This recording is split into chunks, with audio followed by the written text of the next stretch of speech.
You're muted, Busola. Good morning, everyone. It's 10 o'clock already, so we are going to begin now. My name is Oloa Busola, and I'm the founder of Infra Spotlight. And today I'll be your host, ensuring that everything runs smoothly. We also have our speakers, and we also have one of our members of the Board of Trustees on the call. So we are going to um, begin this morning. But just before we start, we're going to do a bit of housekeeping. So, yeah, we're going to do a bit of housekeeping this morning. So, the first thing is when you're not speaking, please mute your microphone to avoid any background noise and distraction. And also, we can hear everyone. So, if you have a question, you can raise your hand and you can speak. We would encourage you to turn on your camera if that's possible, but if you're unable to, it's completely fine. And if you have a question or any comments, you can also drop it in the chat. So if you have any questions, please feel free to raise your hand also to speak. And we also encourage you to have respectful interactions throughout this workshop. So I think the first thing is we are now going to take Toby. I'm going to just spotlight your video so everyone can see you. Problem. And then let's start. All right, morning, everyone. Can everyone hear me? The usual thing that we say when we start a Zoom meeting. Can anyone hear me? Yeah? Yes. Loud and clear. All right, thank you so much. And thank you so much, Sola, for the opportunity to deliver the welcome address. And thank you, everyone, for joining this workshop, which I believe is very important. And I also want to thank our speakers and our participants who have created time on a very chilled Saturday morning when some of us should be resting, but you decided to come and share your time with us. So this morning's gathering, or today's gathering rather, is not just for me, and I believe for some of us here, it's not just the usual virtual meeting. I see it as our call to responsibility. I see it as a challenge to the usual complacency when it comes to infrastructure development in Nigeria, and also an invitation for every one of us to build the Nigeria that we all desire. As we all know, Nigerian infrastructure gap is not just a technical problem, it's a governance problem. And this is me after speaking to a couple of people who are in this space, right? We see abandoned projects, we see inflated contracts, and one which is very obvious is the purely executed road or hospital, which for me represents the inefficiency when it comes to this infrastructure. It represents a lost potential, a broken trust, and basically a missed opportunity for millions of citizens who should use this infrastructure. And the reality is highlighted basically in terms of the topic of today's event. And I want us to open our hearts as we've come this morning to basically learn, because see, the truth that gives me hope is that infrastructure does not fail on its own. It fails because the systems fail. And system fails when citizens disengage. And that is why it is important that citizens are part of the change process that we see, and not just say, oh, it is not my responsibility, it's the responsibility of our leader. And that is why we are here.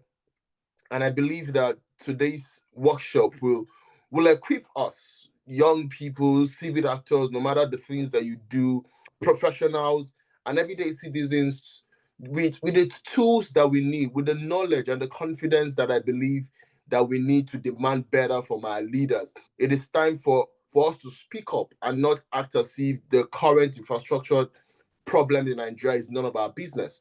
And I think it's also a time for us to monitor projects, to ask the right questions, to use the Freedom of Information Act.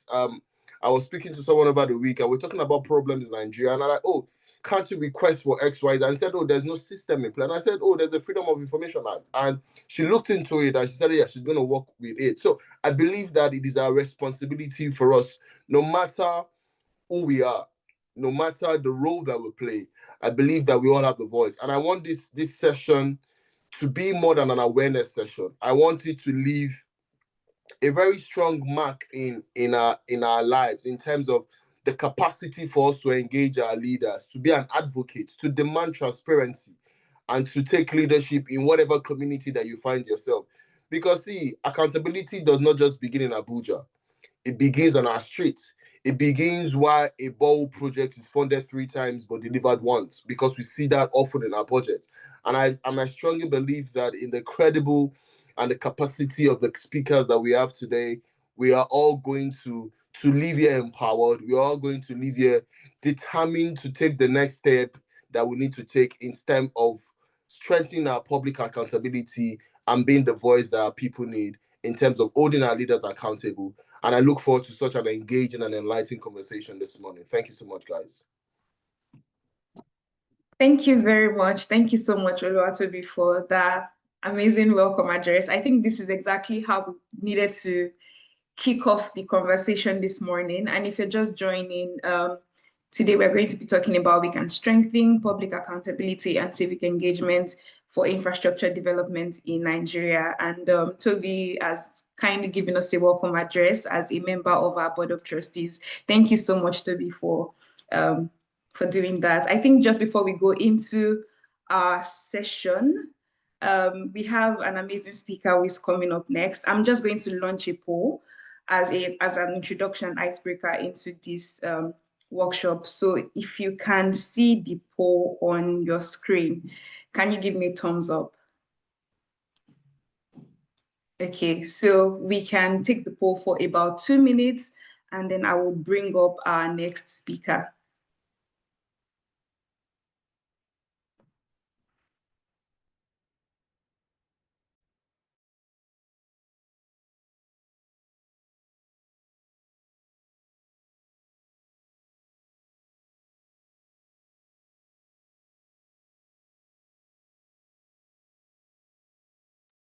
I hope everyone has taken the poll now. If you haven't, please do take the poll. I think this question is so important. It helps us to appreciate the level of corruption that exists in Nigeria. And if we do not build the right institutions, we would continue to lose money. And that's why our next session is so important, because we are going to be hearing from Mr. Anikan Joseph on how we can build strong and effective institutions. So if we have all taken the poll, I will leave it for just 1 more minute, and then we can go straight into our next session. All right. I'm sharing the results of the poll now. I'm sure we can all see the results. If you chose $18 billion, then you're very correct. Nigeria loses that much every year to corruption. So thank you so much for taking the poll. And I'm going to be handing over to Mr. Anikan Joseph. Over to you, sir. Thank you very much, Busola. $18 billion is a lot of money. But before I get into it, I want to also thank Oluwatobi Egbogun for that incredibly passionate introduction. The energy is palpable, easy to feel. You have touched on something really important. Infrastructure failure is also a function of capacity. And in the course of my presentation, I'm going to try my best to prove that and other relevant information that we may hopefully use as material to help us drive the change that we look to see. I had shared something with our organizer, and I look forward to using that to guide our conversation this morning.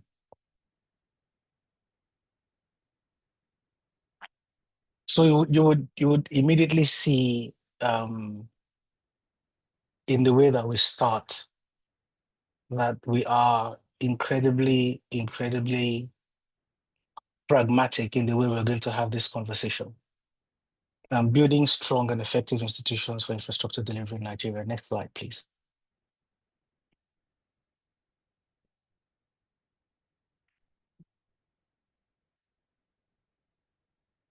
So I want to say something about capacity. Capacity is not a degree. Capacity is not the institution you attended. Capacity is not the geographical location that you currently live in or work in. Capacity essentially is the ability to apply yourself to solving problems across the complexity spectrum.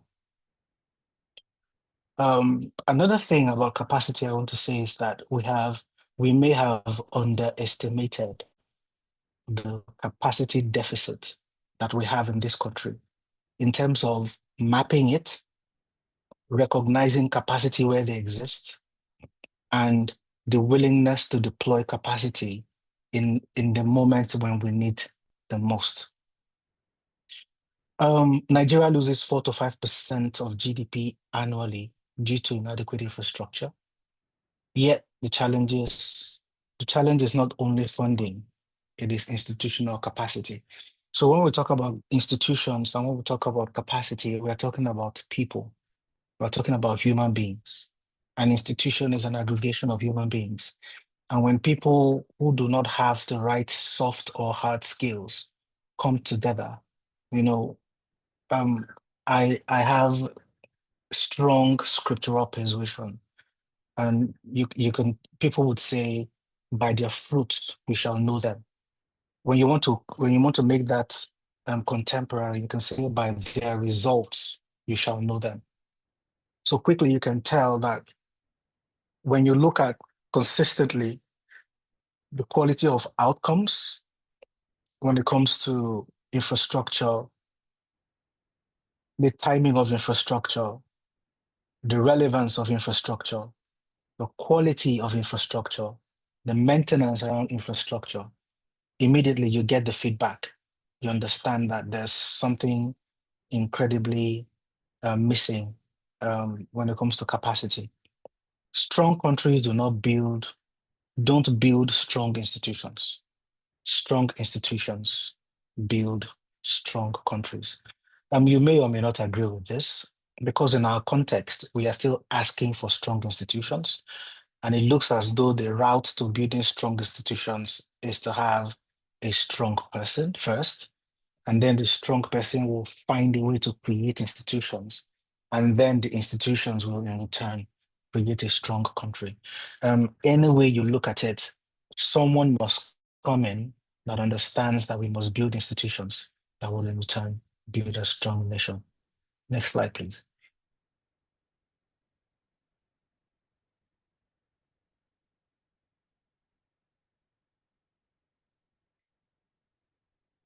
Why do institutions matter? Why are they important? Um, there's an example I want to give this morning around the need for institutions. How many of us remember the Calabar Carnival? If you can just give me a thumbs up or raise your hand, that will give me a lot of confidence. Exactly. Now, there was a time where the Calabar Carnival was the rave, just like what Dirty December is today. And it wasn't a strategic investment to build a road infrastructure that can take people from Lagos, for instance, to Calabar, right? However, in this current administration, there's been incredible investment in a coastal highway that leads from Lagos to Calabar after the fact. Not many people remember, for instance, that the Calabar Carnival was something that was massive in this country, that people came from all over the world to be a part of. However, now that it is dead, there's a new rave, and then there's an infrastructure that follows. And that gives you a sense of what capacity does. Capacity is late. Capacity is usually produces results that looks like it's too early or too late. And where capacity does not exist, you find that investments are not optimized. And the way I think about it, my expectation is that when that massive project is eventually completed, and I'm talking about the Lagos-Calabar Coastal Highway at this point, that may now become a catalytic investment to bring back the Calabar Carnival, and hopefully it doesn't cannibalize the dirty December, because we believe that the country is large enough, has the population, has the demography to maintain multiple cultural events without the risk of cannibalization. We see that because institutions are weak, projects are abandoned and they cost so much money. Um, continuity is something that we have suffered from, because the new government comes and they feel like what the previous government was doing was irrelevant, to say the least. You can reduce corruption, you can predict outcomes, and all of a sudden, when we talk about foreign direct investment, it is not something that you go and look for. If you create the environment, investors will arrive. And our priority is to create institutions that understand that you don't chase outcomes. You create the environment and outcomes will follow. Nigeria has an infrastructure deficit of 100 billion annually. And this is not taking into consideration, for instance, deteriorating existing infrastructure. Average project completion rate is incredibly low. 60 to 80% of cost overruns can be traced to institutional weakness, including planning, procurement, and oversight. Next slide, please. So this is why it's important that we institutionalize infrastructure. Where Nigeria's institutional weakness show up. There are 4 things here. There are a number of other things, but this is just a 25-minute presentation. I hope I stick to time. Secrecy and weak accountability mechanism. Everybody knows someone that got a contract, that gave the contract to someone who can actually do the contract. Competition is something that we are afraid of in Nigeria. Competition scares the hell out of us, because competition reminds us that we may not be the best candidate. In this hyper-competitive environment and culture, it is important that we embrace competition, because competition helps us learn. Secrecy, on the other hand, kills competition, weakens accountability, and you can be sure that at the end of the day, dissatisfaction becomes the issue. And that is where you see things like patronage, nepotism, people are hiding information, opaque financing, etc. Fragmented responsibility is another thing that we see where institutional weakness shows up. The more I talk about the problems, you will get to see something, a constant denominator here is the person, the human being, the people collectively. Overlapping roles, and I like to use the Niger Delta Development Commission as a classic example. It is a development commission. There's nothing more ambiguous than that from a strategic leadership accountability perspective. What is it supposed to develop? Is it the health sector, the agricultural sector, infrastructure? What are they supposed to do? Because if they are specific, you can measure them, you can hold them to task. But because the NDDC doesn't have a specific mandate, the problem of policy mandate mismatch doesn't even come up. And then you now look at weak procurement and contract management. I go to church, and some of these things, when you see someone says that they received favor or they have received grace, this is what we are talking about in fancy words, because we have allowed certain language to color dysfunctional institutions. And we've done that for so long that it's almost fashionable. And then absence of long-term infrastructure planning. It is difficult to think long-term when the objective is to look for people that can help you make money. So new administration will walk in and look at a project and say, well done, but I have my own contractors and I have my own projects and I want them to do my own work. That's where you see, if you look at the picture in this particular slide, it is a massive building. And please do your research. You will find out what building that is as part of the gaming of this presentation. Next slide, please.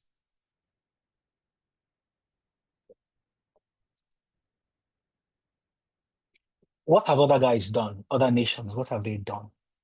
You know, you will forgive me in this presentation that I'm going to be referring to the idea of prayers in the course of my presentation.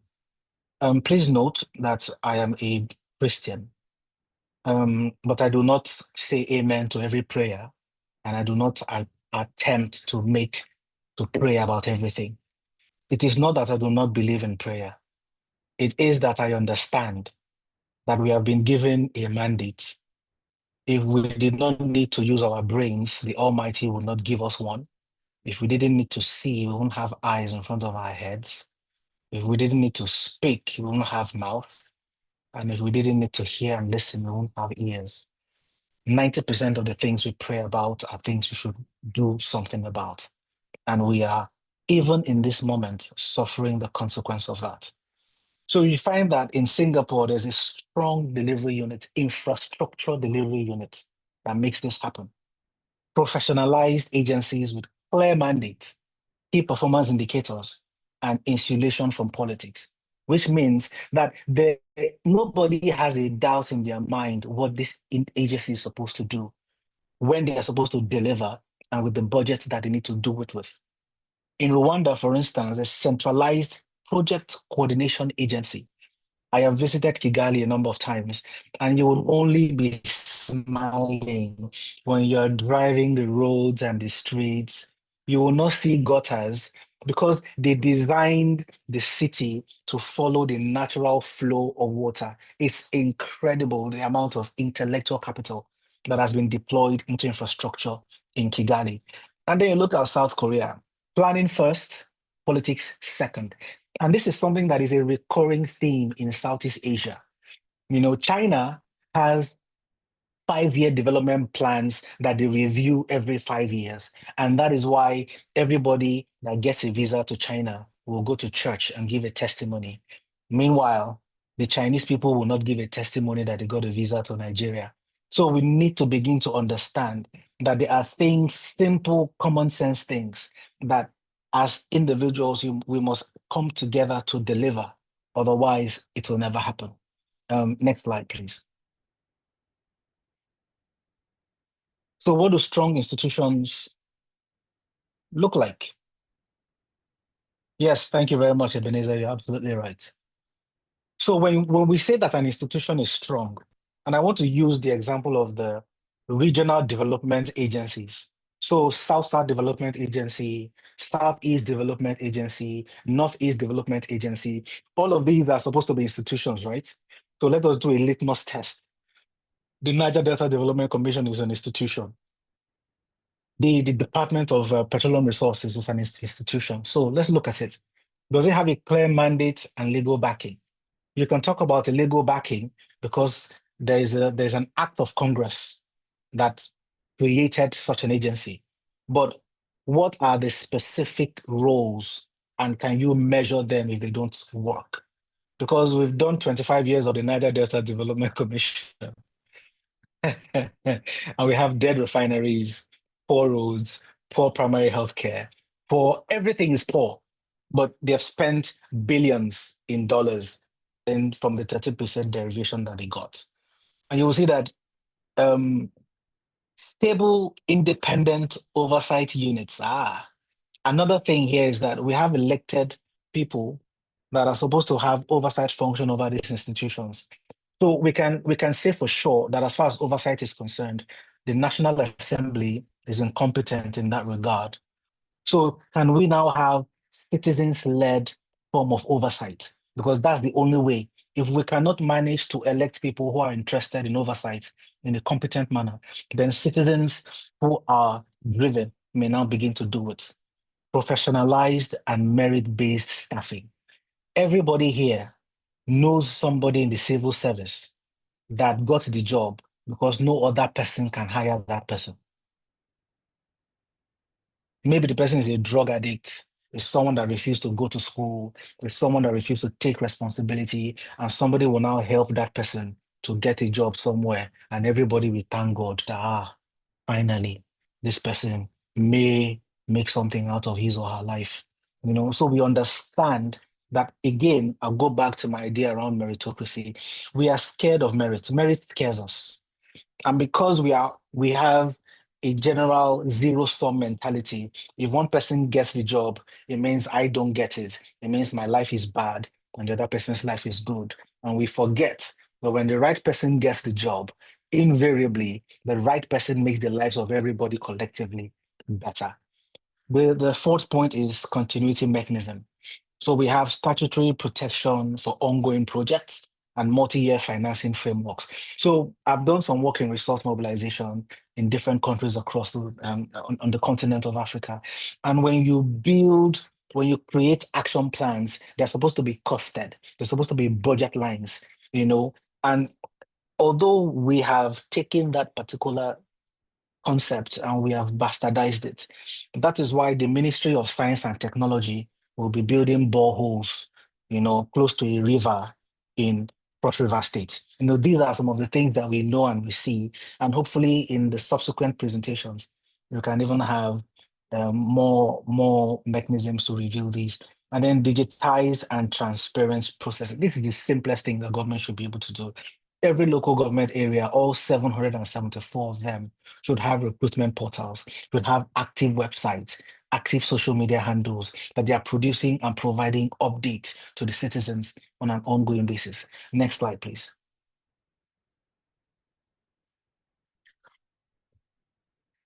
So what can we do really? If we say that we want to do something to build strong institutions, what could be done? These are just recommendations from my perspective. There are a number of things that can be done depending on what the priority is for a political elected or appointed leader. One of the things that could be done is to reform the planning system. We have a department or a Ministry of Planning, Research and Statistics. How many of us know that department? But every time you go there, you know that department itself needs planning, and this is the irony that breaks me. You call a department planning, research, and statistic, and all of a sudden, that agency, that institution lacks information. It cannot access, doesn't have a database of information, maybe through the Nigerian Bureau of Statistics or any other publicly available data source. So it's important that we reform our planning system, and that it is not that you work for 35 years and you retire to a nice pension. That's not a result. If you get a job in the civil service, you're supposed to be bragging about the results and impact of your 35 years in service. And if you remember, there are a number of refineries in Nigeria, like Port Harcourt and Warri and Kaduna. People worked there for 35 years. From 1985 to 2025 is a career, is a lifetime, right? And they probably did that work, and 90% of the time, none of those refineries produced crude oil. And so nobody should retire from that type of place and throw a party and do a Thanksgiving. Don't do it. But our pastors are interesting. People have to, we have to build roof. We have to expand our headquarters. So there are social things that ensure that institutions are weak. We must create a unified delivery authority. So an institution where this contract has been, a minister should not have to go in a convoy of vehicles, going to look at gutter or going to check the thickness of road or the quality of aluminum or the lighting of a road. It is not the best use of the mind of a minister, because once a contract is awarded, we should take it for granted that it will be executed, so that the minister pays attention on executing visionary ideas that are in the future, in the works, and they are building the justifications for the next contract. We're looking at strengthening public procurement. Everybody knows that the Lagos-Calabar Coastal Highway came to us as magic. We woke up all of a sudden and heard that there's a coastal highway worth 12 trillion. No environmental impact assessment, no community engagement. nothing that indicated, for instance, that, that this monstrous 12 trillion naira project, nobody saw it coming. And these are some of the things that gives you a sense. If you can do that at a national scale, at the scale of 12 trillion, because that's mind-blowing value, then imagine what happens to the 10 billion and the 100 billion and all of those monies, which are, of course, mind-blowing in themselves. Build human capacity. This is the understatement of the century, in my opinion. In Nigeria, we imagine that titles are capacity. If you happen to have a Land Cruiser, oh my God, you must be an intelligent person. You know, if you now step up a bit and now have a Range Rover Sports hybrid edition, then anything you say is gold. You know, if you now live in certain parts, maybe you live in Asokoro or GRA or Ikoyi or Banana Island or something, there's a conclusion that you're a person of capacity. But our existence reminds us, for instance, that problems are not being solved by people who are empowered to solve them. So if I'm a senator, should I be crying on TV that the nation is not going where it ought to go? What is then my job? Is it not to push for laws that compel executives to deliver? So when you see an elected member of Congress or an appointed member of the executive complaining like a citizen that is not empowered, then you should be worried. Digitize everything. Digitize everything. Websites, social media, communications, procurement, everything has to be digitized. And then financing and governance reforms. Through their financial mechanisms like public-private partnerships, you know, physical discipline through project preparation funds, you know, independent audits, etc. These are some of the things that we can do. Unfortunately, at this point, everything I have mentioned here, citizens have to push for them because within institutions themselves, there is no motivation or incentive to drive this. Next slide, please.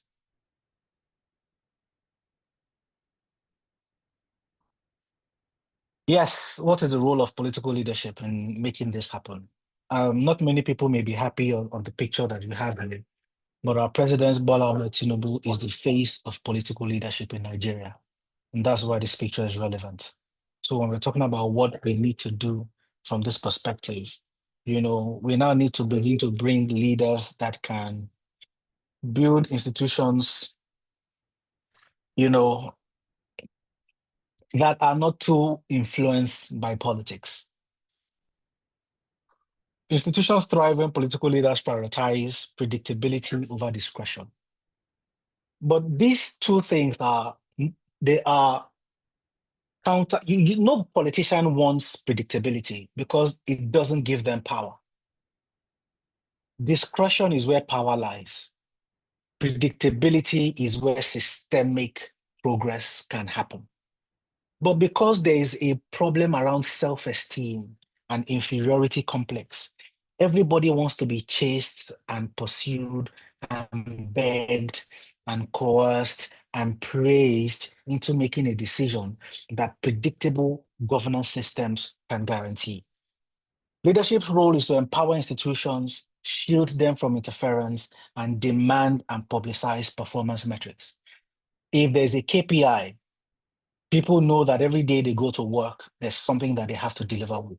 If you want to go fast, build a road. If you want to go far, build the institution that builds the road. This is catalytic development ideology. Next slide, please. So what would success look like in Nigeria?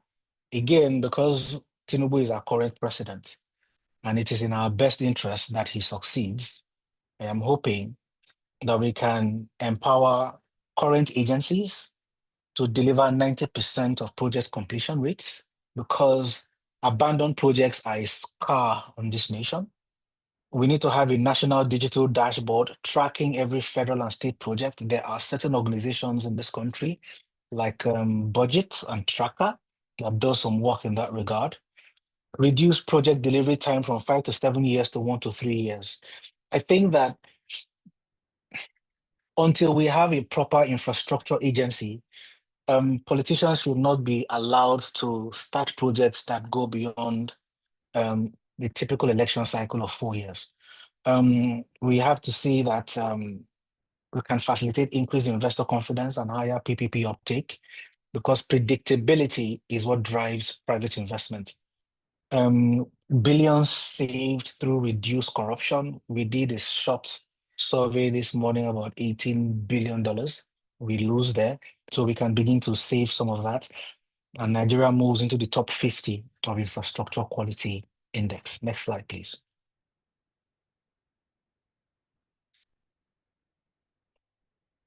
So as we close, what can we do as citizens? I think if you are in this meeting, you do not have a permanent voter's card, it's a crime. If you are in this, we are having this conversation, and you do not have and you reside in Nigeria, because I know that there's a lot of problem with voting from abroad at the moment. But if you're Nigerian, you don't have the permanent voter's card, and you do not vote, 99% of the problem is on you, you know? Because with the right person, the right institutions will be built. You know, the country that builds strong institutions will unlock its roads, rails, power, ports, water, and digital infrastructure. Don't support someone just because you know them. You know, I know Busola, for instance, and someone says, oh, Busola should come and lead the Nigerian Space Agency. And I'm like, oh, wow, congratulations to Busola. She's going to lead the Nigerian Space Agency just because we know her. We're not asking, does she have experience to manage such a thing? And these are layers and layers of accountability that it's important. Let's build institutions so solid that even weak leaders cannot break them. You will find that there are nations, I have mentioned a few where I give examples. You know, political influence is minimized. You can't eliminate it, but it's minimized, it's manageable. And you can now have the institutions on an ongoing, consistent basis delivering on infrastructure projects, similar to what a nation like China is doing, what France used to do in the 70s and 80s, etc. Next slide, please.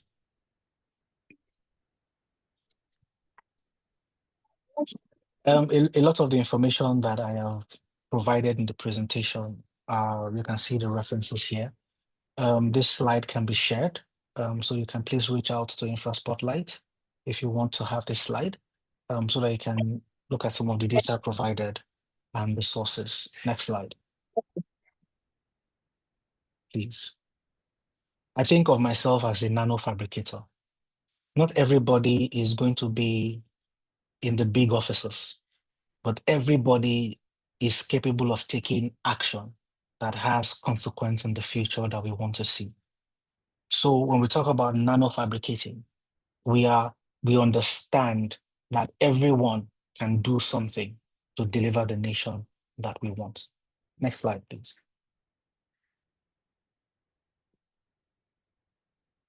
I have an X page. I talk a lot on X. You can follow me on Kanijo if you want. I also do some talking on YouTube. I call that a Diary of a Concerned Nigerian. And you can follow me on LinkedIn, and we can talk on that platform also. Thank you very much.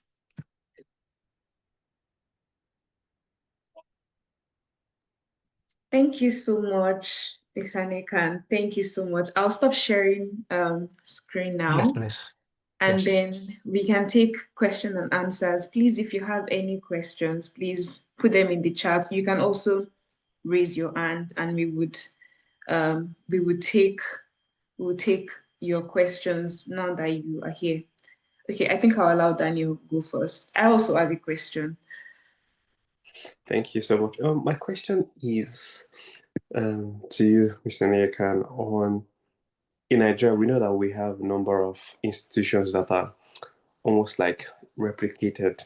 So we have 3, 4 institutions doing one thing when you look at it strategically. How can we tackle such situations where you look at it and like, it doesn't make sense having 3 institutions doing these things because it's almost like duplicating effort. So what's your pragmatic approach to resolving such? Because I think what I'm taking away from your point and from your old talk is that to build a strong nation as we want to, we need to start from building institutions that make sense and work. So I think that's I'm trying to think about what's wrong with our institutions, and I think the first problem I can think of right now is we have a couple of duplicated agencies or institutions. So how do we tackle that? Right. That's an interesting question, Daniel. And it's also complicated in its nature, very complicated in its nature. One of the ways that a political leader can avoid that trap is to understand contentment. That if I can deliver something significant in 4 years, I may not need a second 10. The need to please everybody is why we have agencies doing the same things. Because, for instance, we have 6 geopolitical zones in Nigeria, and there are 6 strong men you need to give a nice DG office position to. You need to give them Land Cruiser. You need to give them police escort. You need to give them a sense of belonging in the government. You understand? They are not an outsider, they are a stakeholder. It is the nature, the dirty nature of the politics that we play. So you have to now begin to create avenues where you just push money to different people so that they can now mobilize their voting bloc for you because you want a stinking second term. So if I want to go into all the technical talk about, well, the work may be too much, that's why it is clear to us that they overlap. And that is the child of a politician that is not content, that does not have the intention to develop a nation. So when you see a politician come out and say, all I need is 4 years, that politician is ready to offend in the common interest. And I hope I've been able to answer the question as politically as possible. Thanks for the question again, Daniel. Thank you very much. I think we will take Olaide and then we will take Obina. Olaide, you can go.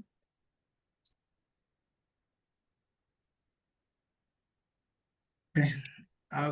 Good morning, everyone. Thank you, Mr. Joseph. Am I audible? Thank you. Loud and clear. So I think my question is a bit similar to previous question in the sense that, of course, for the context, I'm from Ilorin, Kwara State, and unfortunately for us, we have the executive governor as the chairman of Governors Forum. But in reality, it's disappointing that when you have to do assessments, though permit me to say that I have few people in government, but the reality is that it is below expectation. So looking at the data, this is the governor spending the second term, and the debt stock, external debt has doubled. Yes. It was less than 60 billion. Now, yes. In fact, as of last year, the data of last year is looking at around approaching 120 billion. Now, in the state of state report, you see how we are doing very well in trying to tax people getting money there and there. But when you come to the states, yes, based on observation, I cannot even give my governor 1/10 in the sense that if you evaluate what comes in and what have been spent is ridiculously high. Now, yes, what are we doing? They begin to. There are quite a number of NGOs that are doing very well that have refused to even talk to people in government because it's a whole lot of mess up. Now, I have conversation based on different engagement with the director of budget and planning at the state level, and I did say that we can do better, that we should have engagement. Then he asked me to formalize this, and I wrote to the commissioner. As we speak, that letter, I specifically call attention, refer the director, attention director, then through the, of course, I will route the letter to the commissioner. That letter have not been treated. Now, and I'll come back to, if we want to strengthen public sector based on our experience, based on what we know, so that things can get better. Because also, let me also say that the former governor, Abdul Fattah Ahmed, assented to FOI. But immediately we have this governor in 2019, he sent the FOI back to the House of Assembly. And also at the state level, at the state assembly level, I just want to put context because I get you, but I really appreciate the question at this point. I wouldn't say I'm disappointed that I'm regretting that I'm living in this state. The fact is that the public institution at the state level, the House of Assembly, is a whole lot of mess up. We've done a lot of intervention program facilitated with different agencies, connected development, budget tracker, and the rest. But you just found out that this guy, they are not even ready at all. And if for people outside the state, they will say, Saraki is this, Saraki is that. I will also say that in the old regime of all the Sarakite, whatever, you never see an elected officer putting family member as personal head. But since 2019, it's all right. Put family and the rest. So now, how do we, what are the best practices? Because you can't do intervention for agency without the what's it called, formalizing with the commissioner. But if you are pushing and nothing is forthcoming, I think maybe I'll begin to rethink like other, because it told some of us that you are not from this state, you don't have a say. And now I don't know, I'll live more than 10 years here. You are not from this state. So I just want to know, what are best practices, or should we close the eyes and move somewhere so that since Kwara is not on to Kwara, we are on our own in Kwara. So we then begin to look at doing this engagement with other states, or what are best practices to work with some of these guys. Thank you. Thank you very much, Olaide. I appreciate the Mr. Nekan, can I say maybe you take Obina's question just in the interest of time, and you can take both together? Absolutely, yes. Obina, please. Thank you. Thank you. Thank you, Busola. Can you hear me? Yes. Loud and clear. My video has been on, but just when I was about to speak, PHCN struck. So forgive me, I'm in the dark right now. So before my question, I would like to say that I feel proud to mention that Anyekan is a graduate of the SPPG. I've just been listening keenly. I'm like, wow, I feel proud as part of that community. And I need to add that Oluwa Busola, the founder of this initiative, is also a graduate of the SPPG. Same as Olaide, same as Victoria, same as myself. I just feel proud to mention that. Now to my question. I quite agree with your definition, Anyekan, that an institution is an aggregation of human beings.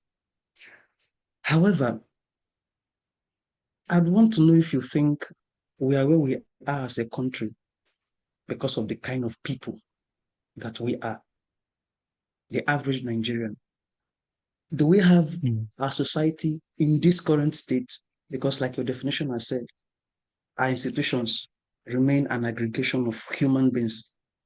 It's made up of who we are as Nigerians. And if the answer is yes, do you think we should be paying more attention to building capacity so that our institutions start reflecting the kind of people that we believe we truly are? Thank you. Thank you very much, Obina. Interesting question. I want to start by answering the first one. What can we do? What are the best practices? I think that one of the things that we must realize quickly is that if we want something good, and we also want it to come easily, then we may not really understand what it means for something to be good. Because we know when I begin this statement, you can end it, that nothing good comes easy. Nothing worth it is easy to do. which is why work is hard. Progress is not easy to achieve. So running away, avoiding a fight is not an MO that we should even consider. There are several mechanisms.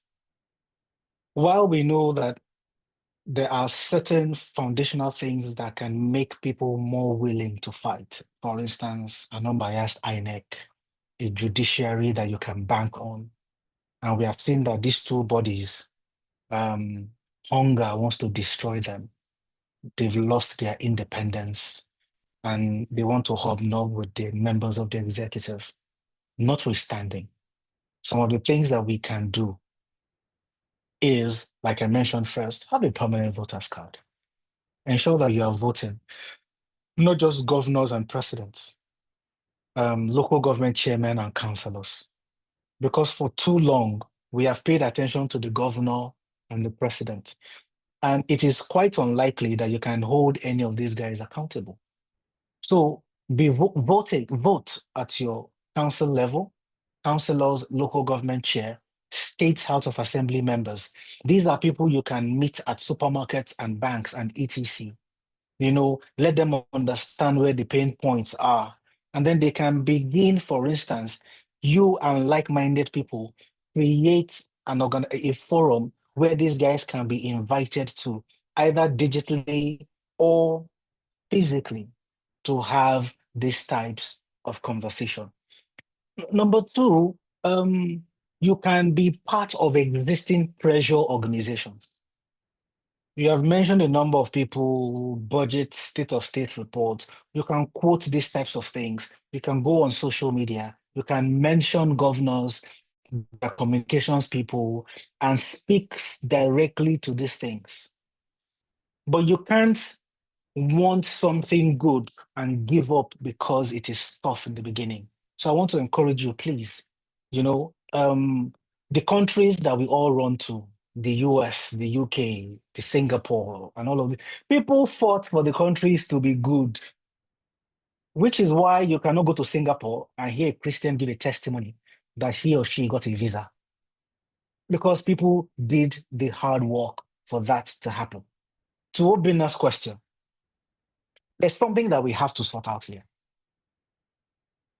You're absolutely right that capacity is the conversation. And in my introduction, I had mentioned that the lack of capacity in this nation is incredibly underrated.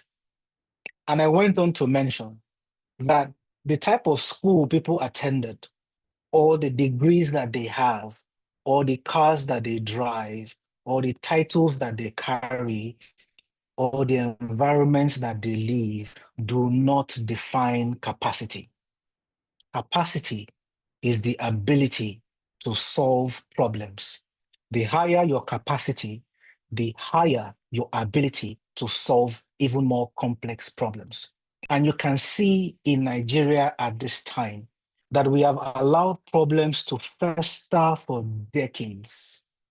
And the problems have now morphed into catastrophic events.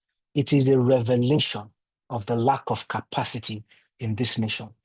Convoy is not a sign of capacity. Siren is not a sign of capacity. The color of the SUV, the homogeneity of the SUV is not a sign of capacity. The ability to solve problems is a sign of capacity.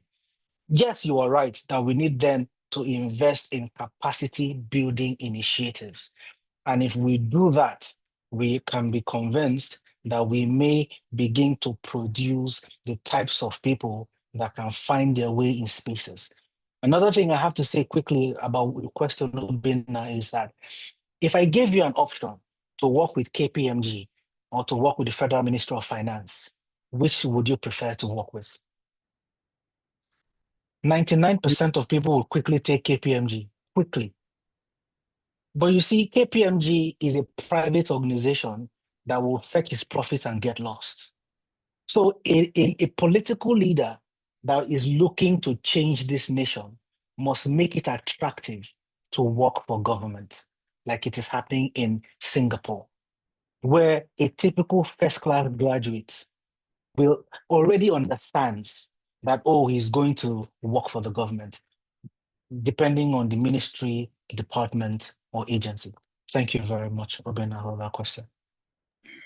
Thank you so much. In the interest of time, I would say if we still have any questions, that we drop it in the chat so we can move right into our next session. And if Mr. Nekan is still here, he would be happy to take some questions later on.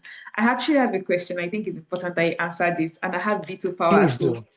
Please So ask. my question Thank is you. on when you spoke about digitization, because that's something that Yes. we believe very much in Infra Spotlight, like leveraging technology to ensure like open data, open governance. My concern is, does this create more barriers, especially for people who are not digitally connected? Like, will they be able to access these platforms?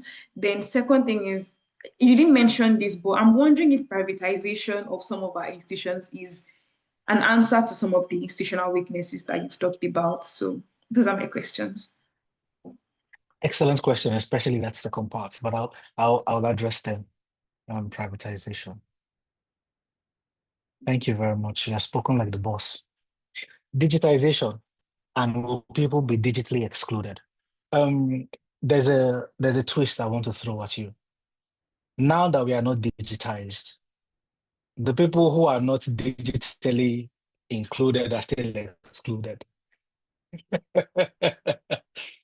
So what we must do is to agree that trade-off is a critical strategy for progress. You have to take a position and have a clear justification for that position. In 2025, the person who is not digitally enabled is likely will likely be unable to engage effectively, generally speaking. Now, if this person is going to be relevant, that person then must take initial steps to be digitally enabled and be a digital citizen. But I have to say, like I mentioned earlier, the people who are not digitally enabled are still excluded. So it is important that the people who are able to demand accountability are the ones that can demand accountability. On your second question on privatization, national security is a critical ingredient and consideration in privatization. There are certain core functions of your nation that you cannot privatize. At the moment, the institutions that have failed Nigeria the most, including security infrastructure, cannot be privatized. You get. So privatization is a strategy to ensure that quality of service improves, investment is optimized, and value accrues quickly. But there are certain goods you cannot deliver privately.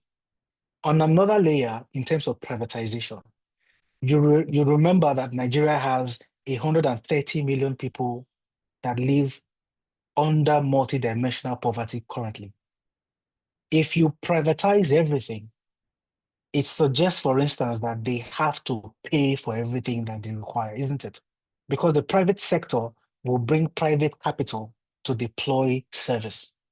So to reduce entry barrier for the multidimensionally poor Nigerians who need sanitation services, healthcare services, security services, emergency services, it's important that they can access it at reduced cost because government is investing and government is invested.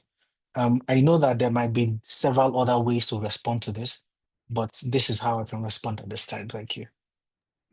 Thank you so much. Thank you so much. Please, can we drop our appreciation for Mr. Nekan for this amazing session? Thank you very, very, very much. This has been very insightful. And without any further delay, because we are now running out of time, I would bring up our next speaker, Ebenezer, who is the founder of Policy Shapers and visionary of Rivers 20 2050. It's going to be speaking on what young people can do now. And the inclusion of now is very deliberate because it's what we can do now, like in the immediate. What are the quick wins that we can have, that we can make? And as a young person, I'm really delighted to have Ebenezer speak on this topic. So over to you.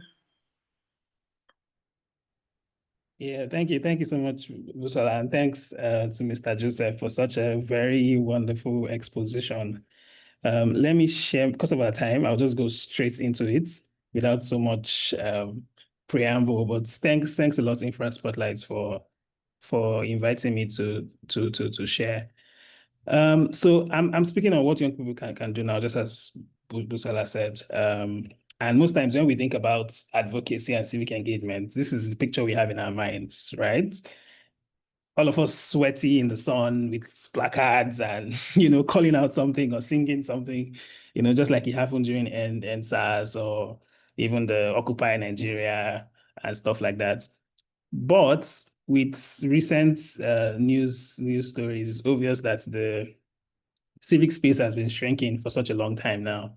In fact, the fastest way to get arrested, you might still not get arrested, but if you announce that you want to protest, that's the fastest way right now to get arrested. The DSS or the police or somebody is clamping down on you. And it's such a sad situation that we're in. And I feel like as citizens, at some point, we'll have to stand up and say no to that.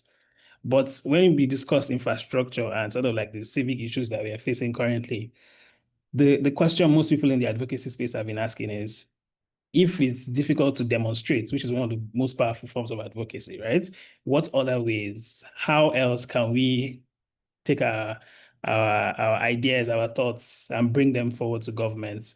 And the truth is, there's a whole spectrum, right? Even though we only see the one in yellow, which is demonstration, but there's a whole spectrum, which includes petitions and position paper and reports and lobby meetings and expert meetings and even boycotts and strikes and stuff like that, right? I would speak about 3 of the ways that I think are sort of very effective because of our time.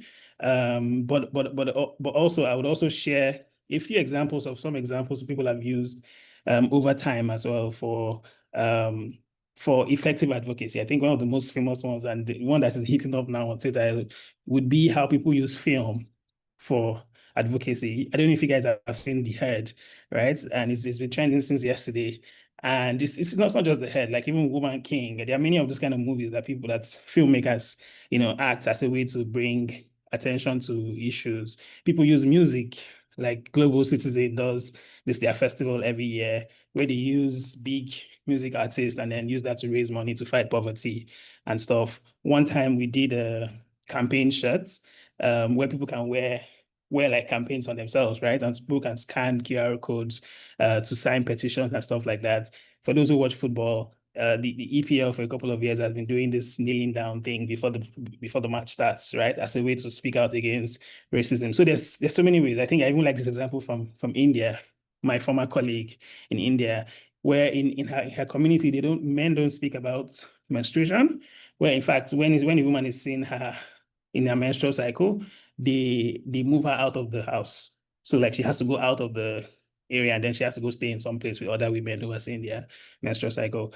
And she had tried to like talk about this and it wasn't working. So what she did is that she got an artist and they made a huge mural of this image you see down here for a woman, and then they had red paint to signify blood everywhere. And they did like in the evening, and by the morning when people came out, especially the men, they saw this and they were just like alarmed, and it took quite a while. At first, they were really upset about it. They want to clean it. But after a while, it started to move the conversation from where they were about moving women outside to men beginning to talk about this particular issue. So there's so many ways. So I'm just saying that in addition to this spectrum, there's so many ways. But I'll talk about 3 ways specifically from personal experience and just observation from working in this space that I think that we can use to drive accountability on infrastructure projects. Now, the first one is petition. Now, this petitions are not super effective in Nigeria, sadly. And there are so many reasons for that. With petitions, sometimes you're lucky, it gets really good, but it doesn't. The reason is because we don't really have a pathway for citizens to start petitions. that eventually have to be heard by government. So the UK, for example, UK Parliament's petition system is that there's a law backing the petition system where if a citizen starts a petition and he hits 10,000 signatures, the government is mandated by law to write to that citizen officially to respond to their particular issue. If the petition hits 100,000 signatures, they get invited to the House, where that committee that is supposed to discuss that issue discusses the issue in the presence of the citizen until the person gets satisfied. Sadly, we don't have that in Nigeria, and that's one of the projects that been thinking about for such a long time. I worked at change.org for a couple of years, and I saw that was a missing gap where we don't have really people that are, petition that goes through online mobilization and then goes through to parliament. And that's something that we're trying to fix. However, while that is being fixed, there are a few platforms that you can use to start petitions currently that you can still make similar, if not much more, impact. And I'll give you a few examples of them. And Change.org is one of them. Again, not a plug because I work there, but it's a platform that makes it really easy for people to be able to start petitions. And a few tips that we often share at Chain.org is things like decide on what your goals are. So don't just start a petition randomly, like what really do you want to achieve at the end of this? Identify a target decision maker. Everyone thinks of the president as the person to fix every single issue, but like the ministries, the state level, as Mr. Joseph said, there's local government and councillorship levels. So think about the various levels. Research the topic really well. So don't just you should have data to back up what you're asking for. So if you say they should fix this road, why? There should be some kind of data and monetary value that you're bringing to your conversation. Use clear language, all of these things are here. I'm going to share the slide so you can also have access to that. Now, when we started the Reform IELTS petition, it came from a personal experience where I had tried to, this was during COVID, I had tried to apply for a business program at an American university.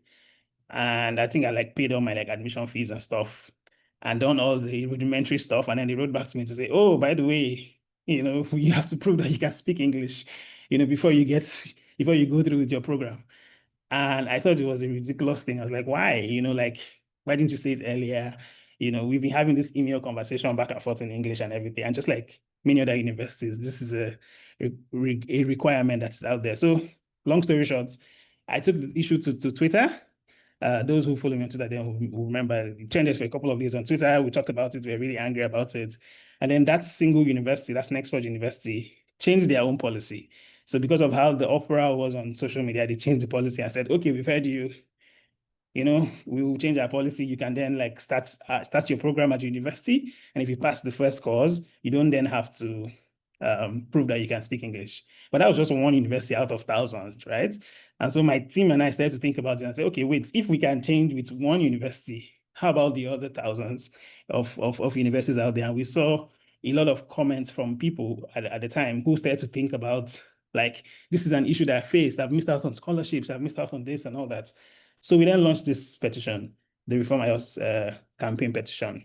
And the idea was, since we can't meet physically, because this was 2021, 2022, we can't gather people physically, how else can you digitally mobilize people to show that it's not just something that's one EBN cares about, but there are many other people that care about this same issue? And that's what petitions do for you. They make it easy for you to be able to show consensus, to show that it's not just me that cares about this. So yeah, so we started the petition, shared it, and then started to get a lot of six signatures. We had tried to reach out to the Ministry of Foreign Affairs before that time. They were not really taking us seriously, as the usual, as Mr. Joseph said, the usual government thing. But when the petition started to get really viral and people were talking about it everywhere, it was trending. Even the British High Commissioner had to do an interview about it and everything. They now invited and said, okay, please, can you come and tell us what this campaign is all about, right? So petitions can actually be a way for you to even get the attention of the decision makers that you're trying to reach. Sometimes it might be really forming and everything, but if you really get viral, whatever gets viral online and has as much social force behind it and pressure, as Mr. Joseph said, people often want us shades with it, right? So that's how they also got us in. Similarly, the former vice president also got interested in it as well. So when I was speaking as one of the Mandela Fellows, it was an issue that I raised, and he was happy to make a video, recording a video to promote the campaign. I mean, I felt you could have done a lot more than promoting the campaign, right? But at least that was, it started from a petition, right? Because you said a petition about this and it got really viral. That also piqued their interest. I won't play because of our time. Something else, again, I found is, now, if you want to get your issue on TV in Nigeria, it's really expensive, right? If you want to go on Arise or channels, maybe like a 500K, 1M, depending on the kind of show you want to be. And the biggest shows are usually the morning show. However, most of the morning shows have a section called What's Trending, where on Arise, on channels, on all of these stations, they talk about what's trending on social media. So what is the biggest stories happening? What are people talking about? So a backdoor, and we've done this so many times when I worked at Change, a backdoor to get your issue to TV without having to pay is to use a petition to get the issue to trend. If you get the issue to trend, they certainly will talk about it. Like, they will be the ones reaching out to you to say, please, can we interview you on this particular issue? And that's what happened for the Reform IELTS campaign. I think I'll just play a few seconds of this before I move on to the next point. Let me be sure I shared sound.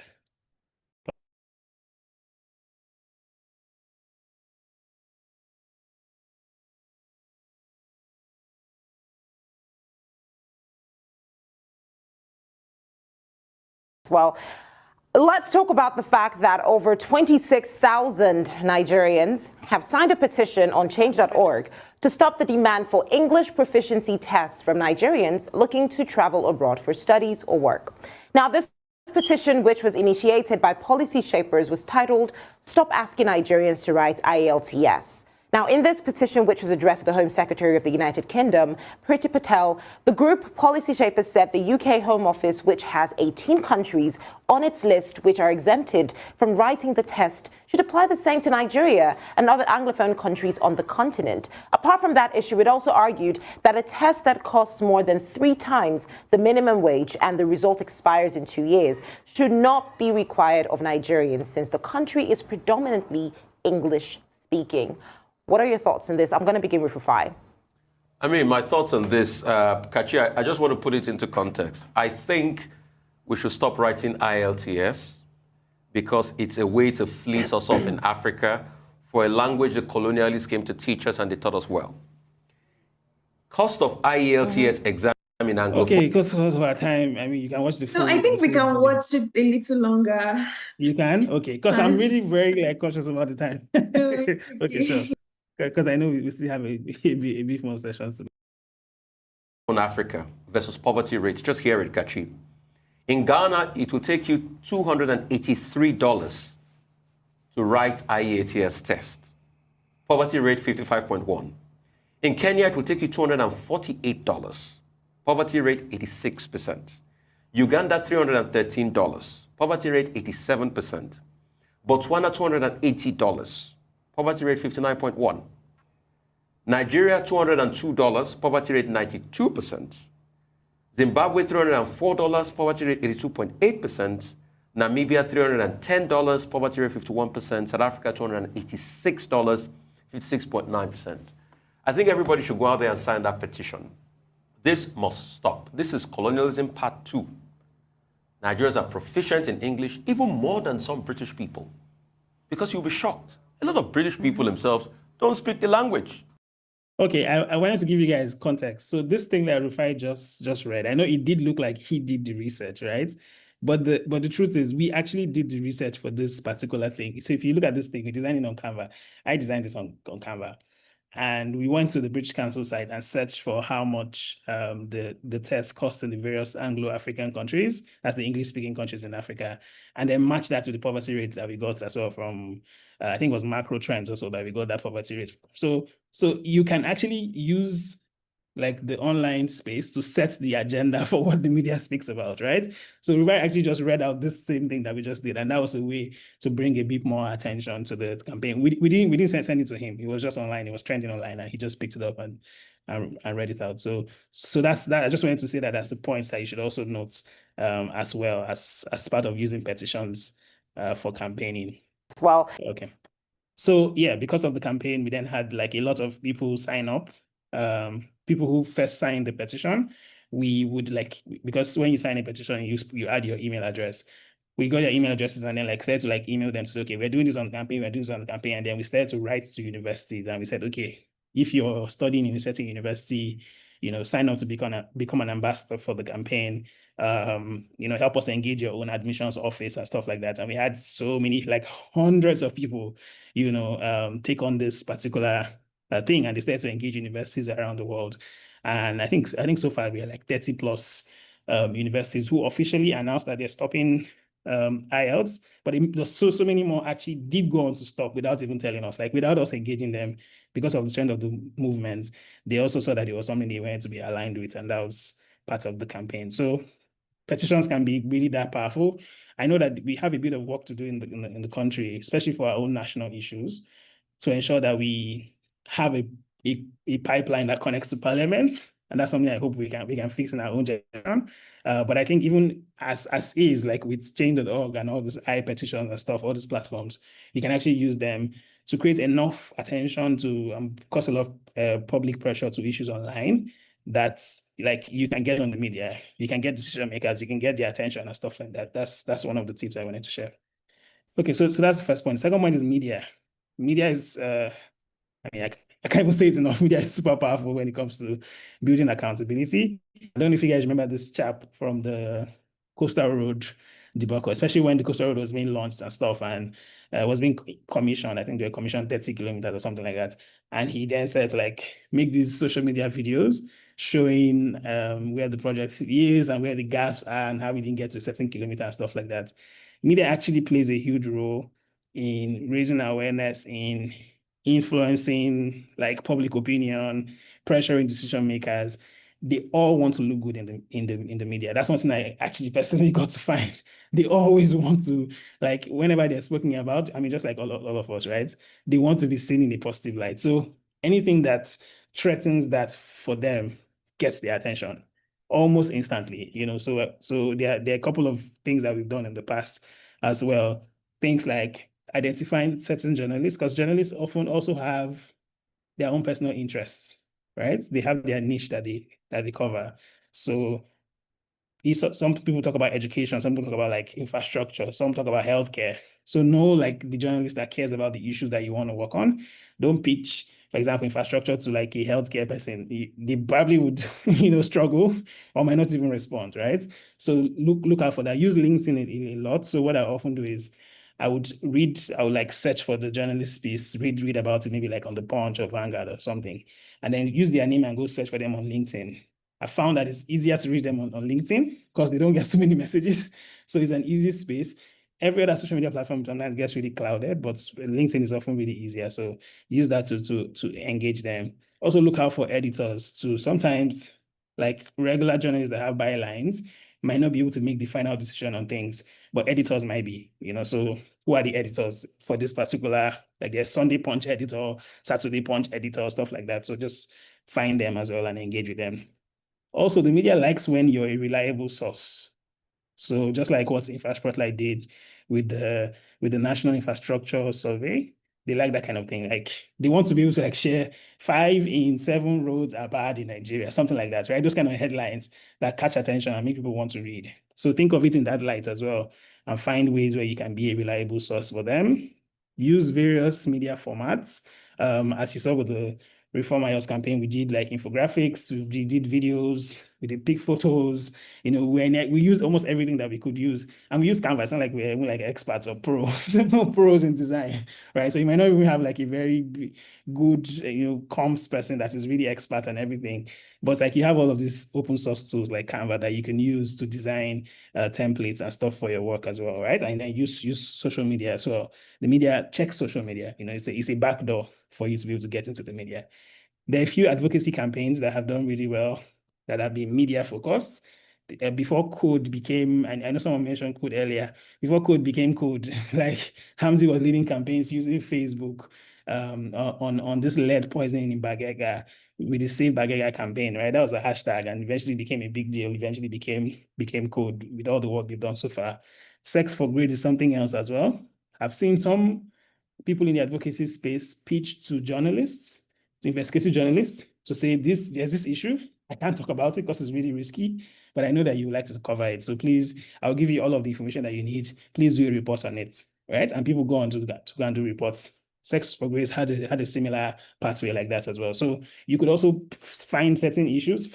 Maybe it puts you at risk to talk about it, but if you pitch it to a very crazy investigators, whether it's a Fisher or any of these guys who are not scared of anybody, they're always happy to take it on and they want to go, report on it and stuff like that. People do documentaries too, like ARDF Foundation does Nowhere to Run. Photojournalism also is also quite key.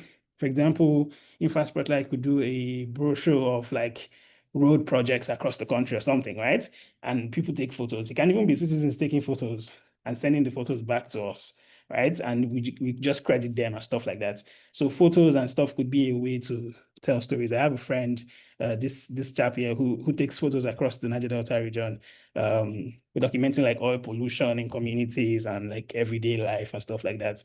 He does a lot of exhibitions and gets quite a bit of attention from folks in the UN. So I think that that's also something that you could also consider. As well, we could do press conferences. So for example, Learn Politics, Infraspotlight, all the CSO organizations can come together and say, we want to do something on the budget. Because I don't know if you guys know, we don't have any information yet on the 2026 budget. And it's already almost December, right? We should have been, October, we should have started presenting it and started discussing it. But there's no information, right? So for example, we can say, let's do a press conference on this. What press conferences do is, usually, if you talk to one journalist, they publish on their own reports, but the press conference brings so many journalists to talk about one issue. So for example, for this one we did for global rights, IRI spoke about it, AIT spoke about it, News Central spoke about it. So it increases your chances of more people and decision makers getting to see what you're speaking about. So that's something you should keep in mind as well. Okay, the final point, lobbying. I think that with the first two, you're quite distant from the issue. With petitions, maybe your house starting a petition and talking about how you can cause change on an issue and using social media to drive pressure on it. With media, maybe you're pitching to a journalist or you're using social media and stuff like that to promote things. But with lobbying, you have to go closer, right? And I've seen from experience that lobbying might be sometimes the fastest way to cause change on some of these issues. There are some issues you cannot lobby on, right? There's some issues that cannot be lobbied. But when it comes to certain issues in our current political space, as Mr. Joseph mentioned earlier, lobbying is a very effective tool. And I think one of the biggest campaigns in our generation, the Not Too Young to Run campaign, I mean, it's used social media and other things sparsely, but it's majorly focused on lobbying. In fact, lobbying was the only way they were going to be able to achieve this, because what the campaign was asking for basically was, you guys are in your 50s, your 40s and 50s, create a law that allows us in our 20s and 30s to compete against you for your own position. That was basically what the law was about, right? And I don't think you can do enough social media to be able to convince them on that. You need to be able to find a way to, get really close to them. And that's what the Not Too Young to Run team did. There were times when they were with Saraki in his house, they would go break Ramadan fast. They had to go find people who would sponsor the bill. They had to make those people like the voices of the campaign and stuff like that. So they had to find ways to be quite strategic about it. And with lobbying, lobbying is not corruption. So it's not bribery. When people talk about lobbying tonight, they think about like giving money and stuff. You don't have to give money, but you have to find what are the interests that these people have that your ask connects to. And so Saraki wanted to be branded at the time as someone who is doing youth-friendly stuff. He's a young Senate president. How can he push youth agenda, stuff like that? So they found that as a way to be able to engage with him. This tool has been very useful to me and for most of the advocacy work that I've done, even policy engagement work. It's really, really useful. And it's called the Power Map. And the Power Map basically says, you draw a circle and say, this is my decision maker. Who can help me influence this decision maker? Is it his family? Is it his church? Is it the mosque? Is it the imam? Is it a member of his staff? Is it even his driver? There's some people that, like, I learned from experience working in the field, where my boss and I were engaging the 9 Niger Delta governors, and there's sometimes where we'll go to see certain people like chief of staff and stuff. My boss will say, take the driver's number. Don't worry about all those other SSA to SSA to SSA. Like, take the driver's number. Driver will tell you, a guy is currently about to leave the house to XYZ place. And that's who gives you the information and stuff for you to be able to engage, right? Sometimes it's even like the person's pastor. Like, I remember there's a governor that we're trying to see. I won't call the governor's name. It took weeks. Sometimes we will travel, go, come back. Nothing is changing. And then someone just told us that, oh, by the way, the person goes to a Catholic church. And we're like, okay, really? So that Sunday, we traveled into the town on Saturday, and Sunday we went to the Catholic church. And apparently found out that this person has been going to this Catholic church all their life. Like, that's their church. They don't go anywhere else. Love the parish people and the parishioners and everything. And that the priest has so much influence over the person. So after the mass, we did everything with the mass. We knelt down, we prayed, we were happy, and then we went to meet the priest. And then we talked about other things, and we just excited. Oh, we are worshiping for the first time and everything. And then my boss just stylishly just said, by the way, we've been trying to see the governor. We heard that he worships here. And the priest said, really? Yeah. And we're like, we've come 2 weeks ago, last week. I mean, we've come back again this week, and we can't really make any change on it. And he said, okay, go to my office. So we go to his office. I don't know, it took maybe like 5 minutes greeting people, and then comes back and then calls the governor and says, where are you? I can't remember what else he said. And then it took maybe like 10 minutes. We had siren everywhere. And the governor came to the church to meet the priest. They hug and talk. And then he says, by the way, I have some friends who want to speak to you. And guys, the meeting that we were trying to meet him for like, I don't know, 2-3 weeks, we had it in 10 minutes. And it was done. And we were able to launch the reports that we were trying to launch. So like, sometimes it's not going directly, it's going indirectly, right? So that's why I think the power map is very, very key. So it might even be like someone who went to university with the person, like friends and stuff. The person might not be in government, but can speak to the decision maker, so just find ways to be able to make that happen. So yeah, so this is how Not Young John was lobbied. They didn't have funding. I think that's one thing that usually always blows my mind. I joined the campaign towards the end of the campaign, but like, they didn't have funding. It was all just like, they just like roughed it, as we say in our generation. They just found a way to rough it. They use social media, they were convening people online through WhatsApp groups and stuff like that. They didn't really have funding. When they only got funding, I think, was when the FID gave them some money to train people in the various states to engage the state assemblies. But from the beginning of the campaign, zero funding. It was just guts. They just said, let's just make this thing happen. And they were able to make it happen. So to think about it in that light, so sometimes we wait and say we need funding to be able to speak about infrastructure projects, but we don't really need that. Okay, so to summarize, just a few ideas. And I think Mr. Joseph also mentioned this as well, which means that we're all in the same spirit. I think one thing that Nigeria needs is like an infrastructure needs assessment tracker. So instead of a general infrastructure tracker, we need this section that covers needs assessment, because we don't necessarily know what are the needs, what roads, what hospitals, what schools do we really need in a particular state. Like, that's why the issue he mentioned earlier, where people are budgeting for something over and over and over again, because we don't really know. Now, maybe in the future, infrastructure will build that tool for us, because we definitely need that tool. But I think for now, something that we should be thinking about is how can we get people to use social media, especially when the budget process begins. Maybe we can even preempt that process. How can we use social media to begin to share what are the infrastructure needs around you? Some people will share bad transformers, some people will share bad roads, some people, but then maybe we have a specific hashtag and build a needs assessment around that particular issue in the respective states. I think that's something we should be thinking about, because that's a way to be able to bring the needs to the fore. Because our budget should speak to the needs, not just to random people. Like, what happens if we just budget randomly for anybody, what everybody cares about, but it should be speaking to whatever needs that we have as a people. Also, you can also join, Mr. Joseph mentioned this, you can join pressure groups like Tracker and Co. They have apps and stuff that you can use to be able to report on projects as well. And I think the third point is quite key. Capacity is very important in our government space. I think to complement that, we also need individual responsibility as citizens.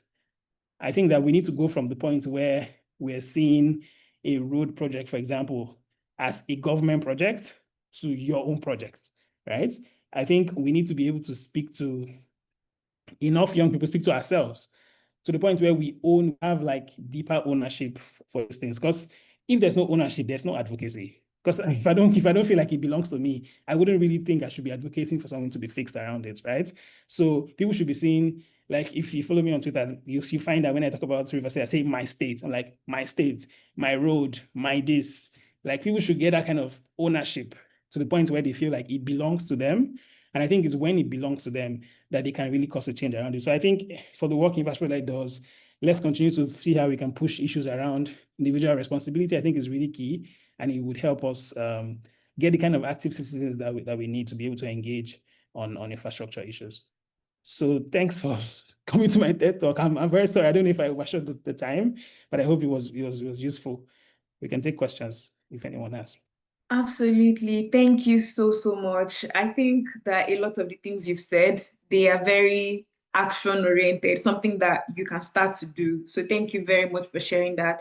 I have Olaide's hand raised, and we can probably take just one more person because of time. But if Ebenezer is still here, then we can take more questions later on as well.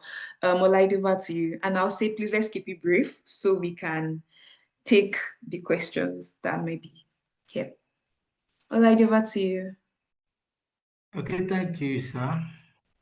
Compliment and how are you doing? Yeah, so part of the question I forgot to ask earlier was around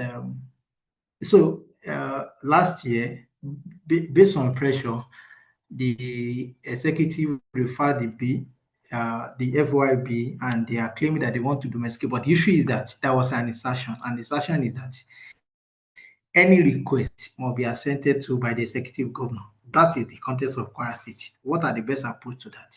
Knowing that the speaker during his second term to be elected incoming governor. So I don't see the House of Assembly as best routes or our political way to help us. So what are the alternatives? Yeah, just before you answer, can we also just take Ibrahim's question? Sure. We can take Ibrahim's question. Ibrahim, please go ahead.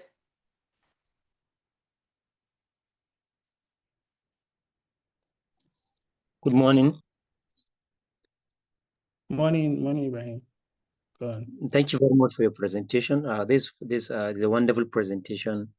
What I want to say is thank you very much for your insight, and thank you very much for Infra Spotlight for putting this for us as young Nigerians.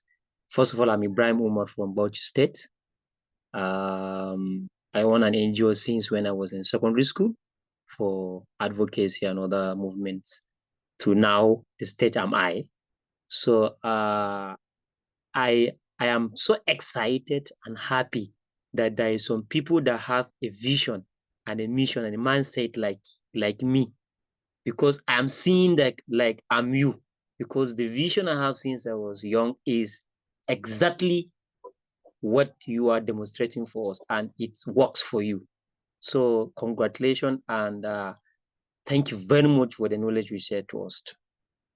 Then my question to you as an expert and as a successful person that push a policy and it becomes law in Nigeria, what will be your advice to young Nigerians to look at it at the perspective of whether you have fund or you don't have fund, you can push a policy to become a law, and it will help most especially the women and youth in Nigeria. What highlight are you going to share to that? Thank you very much.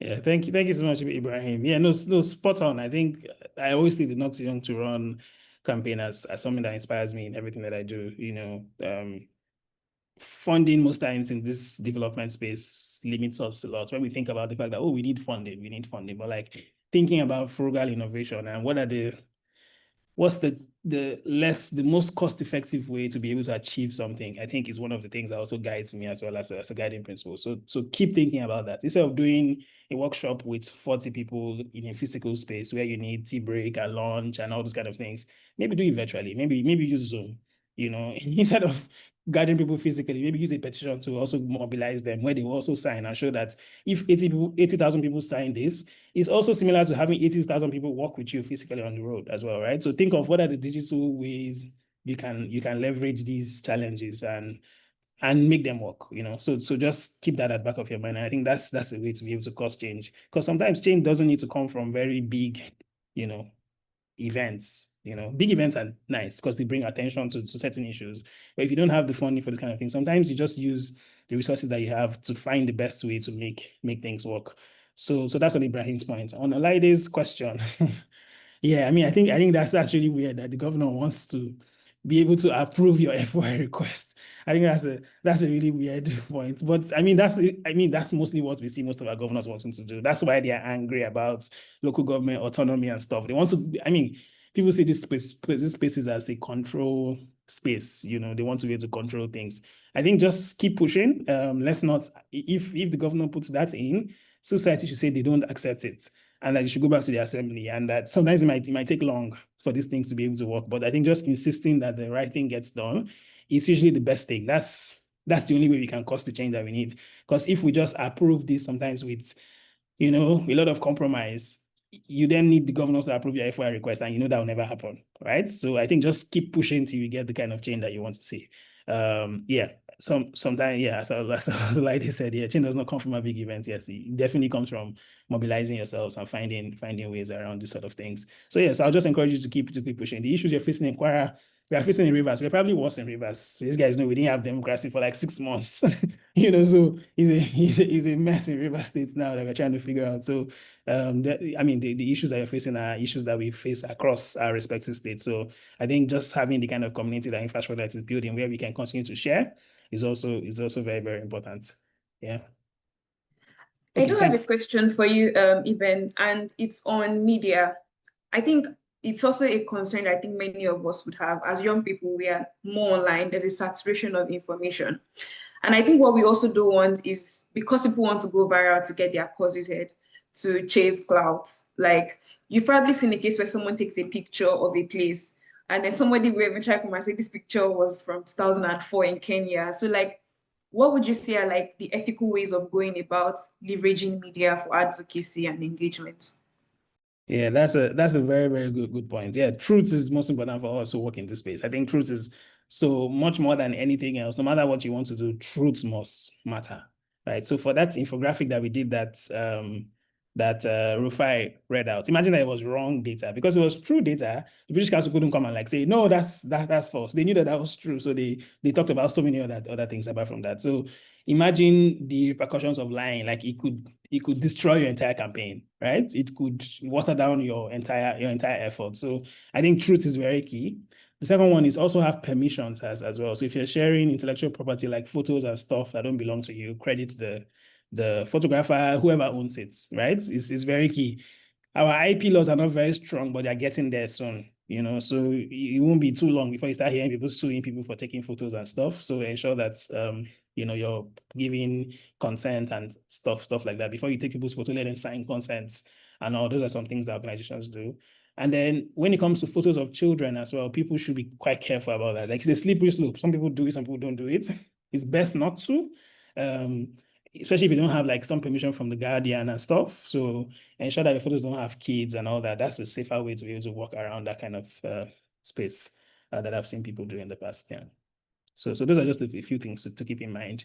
Truths over everything else. Yeah. Thank you very much. Thank you so much. Thank you. Please, can we just drop our appreciation for Eben? I think this has been very enlightening and also very eye-opening. Thank you so much. There is an activity that we would take now, and because of our time, I won't spend too much time on this activity. Can I just ask if Pelumi can help us drop the link of the budget in the chat? If Pelumi is able to drop, this has already been shared via email. Anyways, if you registered in advance, you would already have this link in your email. But I'll just, for people who probably did not get it, I will just share it now. Just a minute.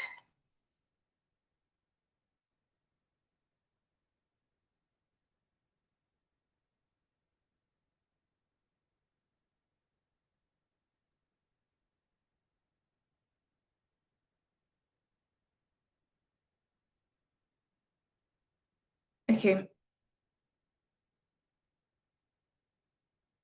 So you can open this directly on your device, but I would also share my screen. There's something that Eben already mentioned. We currently do not have 2026 budgets, which ordinarily by now we should have seen. It should have already been through the National Assembly to deliberate, and then so we can have a budget by January. So if you've received this in your email, or if you can open the link in the chat, then the whole point is that we are going to look at this budget together and spot out errors. So reason why we put together this sample budget, so all of these projects, they do not exist. So don't go and look for these projects in real life. They are very fictional projects. They do not exist in real life. And I also want to point out that in real life, you would have a more complicated budget. So you wouldn't have a budget this small. You would have something more complicated. So, and the reason is because when you have, say, a budget of 500 projects, it becomes difficult to spot out errors. But I'm hoping that in the next 5 minutes, we can just show you very quickly how to read budget lines and budget items in case you haven't seen this, in case you haven't done this sort of activity before. On the first column, we have the project name. And then you have the sector, you have the state, you have the local government, you have the project cost, and then you have project status. I would say that it's always very important to pay attention to the sector, paying attention to whether the sector of the project, if they match. And I would ask maybe a few people if they can spot out any errors in this particular budget. So checking the sector, it matches the project. So you're not bringing up a project that is building primary healthcare, but the sector is education. That's a mismatch. That's a red flag, and that should call your attention to say there is something wrong here. Also, pay attention to the state and local governments. There are over 700 local governments in Nigeria. There is a high chance that you would not know all 700 local governments. There is a very high chance that you will not know all the local governments. But sometimes people who put together government budgets, they also hope that you'll be ignorant, so that, because under ignorance, just as Mr. Nekan said, when people are not informed, it's very difficult to hold government accountable. So you can basically get a project where the LGA is in the wrong state. It doesn't really belong to the state. There's a mismatch. And the final thing also is the project status that I will point out here. Again, in real life, the budget is more complicated than this, and you might not have it broken down this way. But these are some of the ways you can spot out whether the budget is wrong, whether there are errors, whether there are red flags that you need to call out. And this is something that we encourage you to do when the 2026 appropriation bill is released. So once the Office of the President, the Budget Office, once they get the 2026 budget to the National Assembly, please go and read it. Organizations like Budget, they would provide copies of it. Then you can also go online to the Budget Office.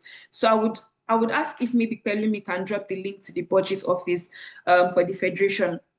When you go online, you'll be able to see all the documents that relate to the budget for that year and even previous years, and check it out. Don't be ignorant about it. Know what projects have been assigned to your local government, to your state, so you can follow up on it. So back to the point on project status, check that the project status is real. Because sometimes a project has already been nominated to appear in the 2024 budget, and it's said to have been completed in 2024. But then somebody who wants to be mischievous will bring that same budget back in 2026 and then make it a new project or an ongoing project. So the idea is that they want to get more money out of the budget for a project that's already been completed or is ongoing or should have finished.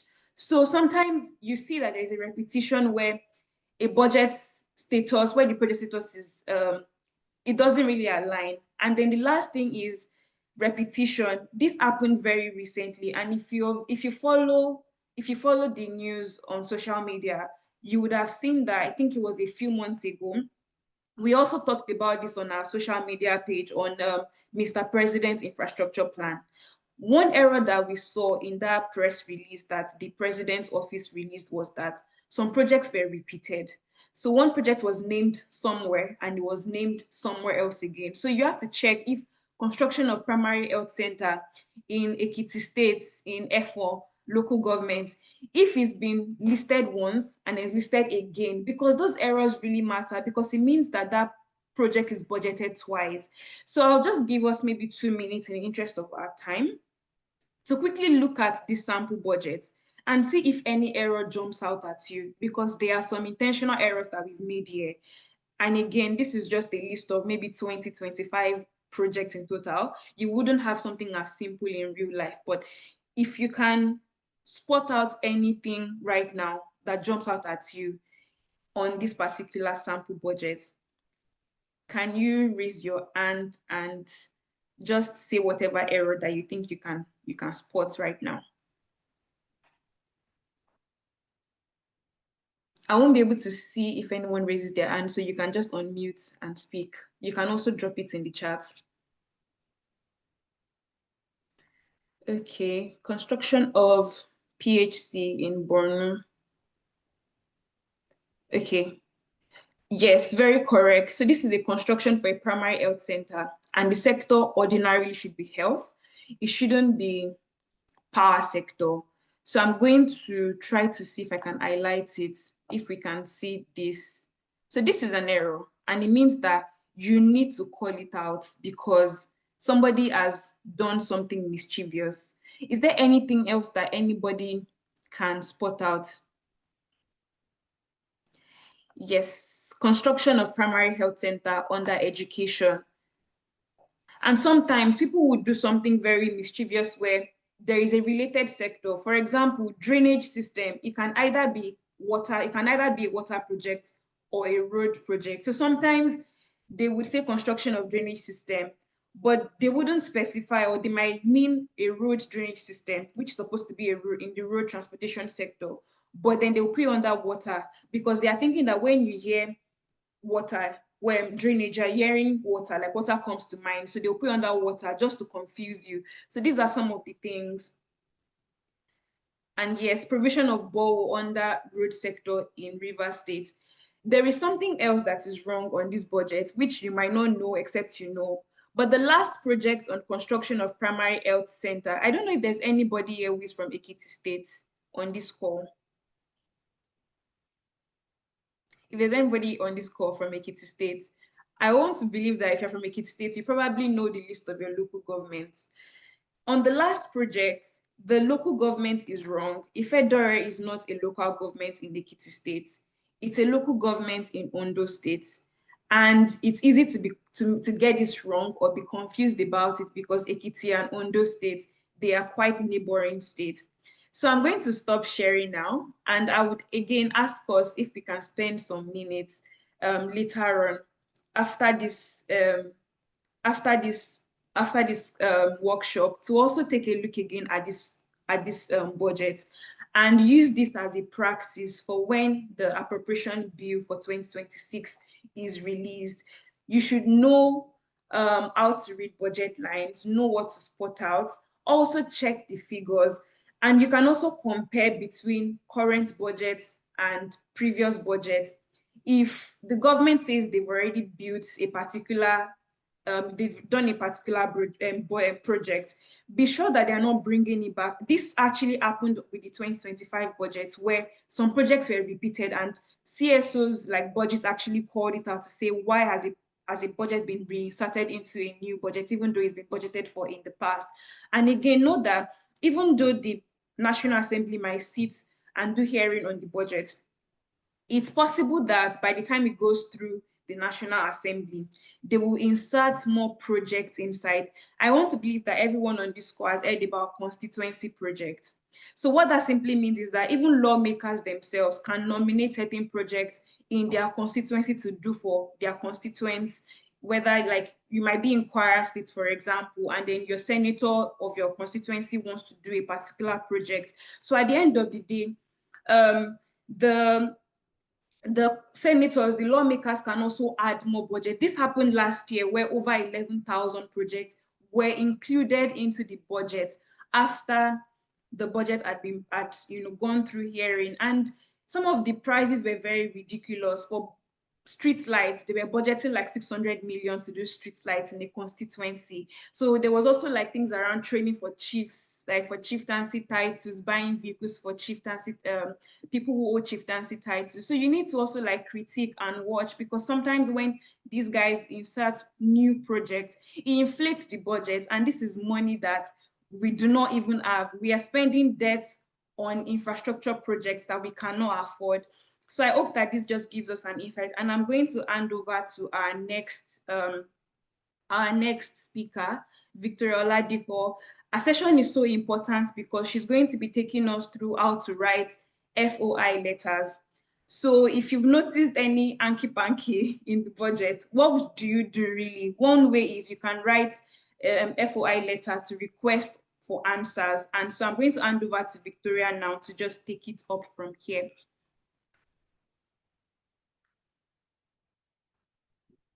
Good afternoon, everyone. So permit me not to turn on my videos. I've had a very long week, so I don't feel very good this morning. But I'll be sharing my screen and I'll be taking us through how to write FOI letters.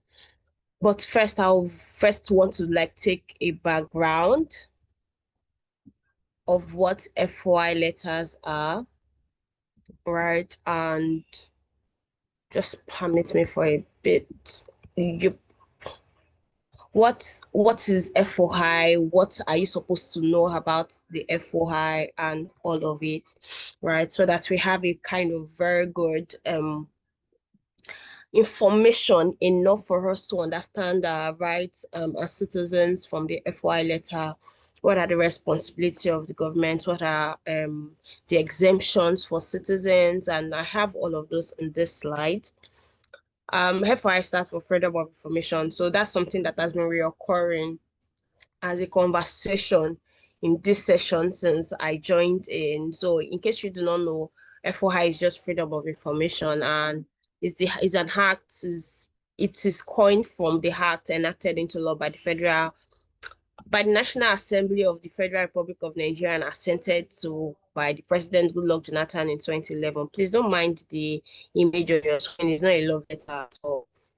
It's a very serious thing. What is the Freedom of Information Act, right? The Freedom of Information Act is an act to make public records and information more freely available, provide for public access to public records and information, to protect public records and information to the extent consistent with the public interest and the protection of personal privacy, and protect serving public officers from adverse consequences of disclosing certain kinds of official information without authorization, and establish procedures for the achievement of those purposes and related matters. Bar all the big English, the stuff for FOI Act is just for you to be able to request for public information. Like so let me just run us through how we can detect errors in a budget. What happens when you detect those errors? Oh, you found that there is an error in a particular budget. So but what exactly happens when you detect those errors? And that will take me to what are your rights as citizens and what is the responsibility of government bodies. And when we talk about government bodies, we are talking about ministry, department, and agency. By the FOI Act, you have access to any information held by public institution, and you don't have to show a sort of special request, special interest to request for information. You don't have to be somebody big. As far as you're a citizen of Nigeria, you are supposed to be able to request information. And that information, you're supposed to receive it within 7 days. I cannot deny or affirm that this is what generally happens since the FOI Act has been signed into law, but you can apply orally if you are illiterate, honestly. And I think like the FOI Act was quite very inclusive, or you are actually not. So that means you can walk in if you're an illiterate or you're a person with disability, you can actually walk into an MDA and you have an official write down your petitions and what you're actually requesting for. And if they do not, if they refuse to give you the information, you can challenge it in court. That's happened several times. Say, for example, this year during the Lagos State local government elections, EIE and some other CSO had requested for the list of candidates that were going to contest in the Lagos State local government election that was supposed to be held at least 14 days before the elections. And the Lagos State Independent Electoral Commission did not bring it out, which is also a government body. And what had happened from there is the fact that they took last year to court. Then, as a citizen, you can also access partial information. So, like Salami shared with that budget, I think that budget is actually a very good case study for this. With that budget is the fact that you don't have to request the entire list. You can just request particular parts of it according to the FOI Act, and your request is actually protected by public interest override, and that means that the information should be released if it actually benefits public. The next one is you can file a case in High Court or the Federal High Court if it's denied, like I've said, and you can also benefit from whistleblower protections. That's if it relates to corruption or mismanagement, then expect transparency on how public funds are used, which is where we bring in the budget conversation. So for government bodies, what do they have to do per the FOI Act? They are supposed to record, organize, and maintain all information and documents. They're supposed to publish structure, functions, budget, policies, staff info, contract report, everything concerning that MDA. They are also supposed to respond to requests within 7 days or give written deniers with reason. So even if they are denying you, it has to be given, like, maybe this, because it's not all information that it's not all information that is available to the public also. You are also supposed to assist, the government is supposed to assist applicants, especially they're illiterate or they're persons with disability, and they have to provide valid legal for any refusal. I think that as a result of this FOI, there are kind of acts that have been enacted and laws that have been enacted that are also saying that the National Assembly has also included a bit of what ministry department and ingested that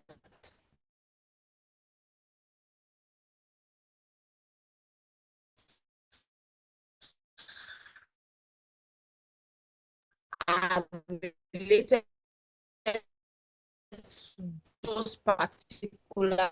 Please let me know if you cannot get me anymore. My internet is quite unstable. I think we lost you for a bit.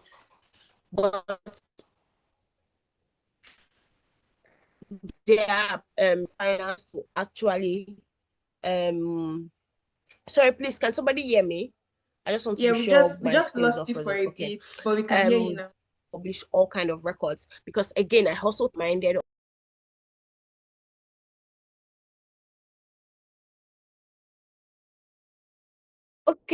Okay, just to be sure, can you hear me now? Yes. Okay, thank you very much. So I was giving an example. I was saying that it's important for certain parts of new laws to actually speak to this FOI Act, especially for ministry, departments, and agencies. Reminded that citizens can always request for public information. And well, very interesting thing here is that MDAs are supposed to submit FOI compliance reports to the Attorney General, or something I've seen, I think, 2023 or 2024 was how this recent government came up with a sort of tool for accountability. I don't think it still works for government bodies.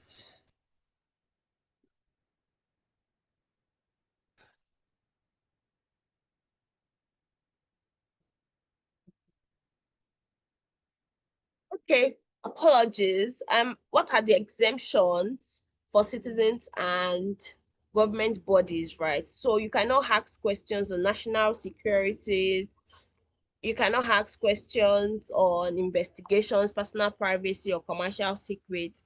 But you can still request review when this exemption seems unjustified, and you can still see partial information where full disclosure is highly restricted.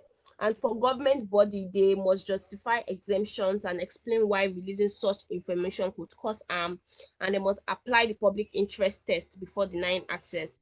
They must also redact exempt portions and release the rest. So even though there are some exemptions, if that exemption is not going to affect public interest, the FOI Act allows for government body to also release partial this thing.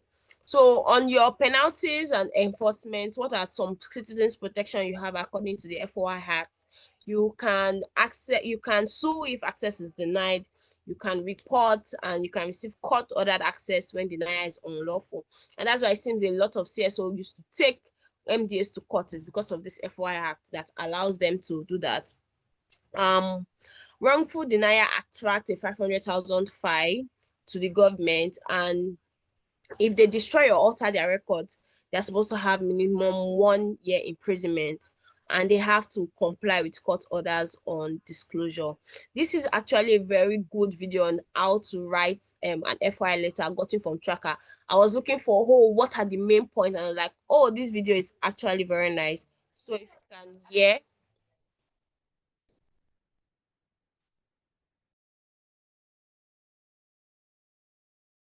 Can you let me know if you can hear? No, I cannot hear at the moment. Okay, let me see if I'm able to share my sound. Okay. Yep. Freedom of Information Act is an act that gives.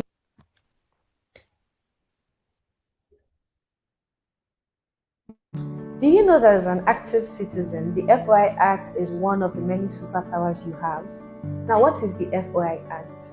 The Freedom of Information Act is an act that gives you right access to information from government agencies, departments, and ministries. Now, with all that said, we have 5 quick steps for you to write an FOI letter.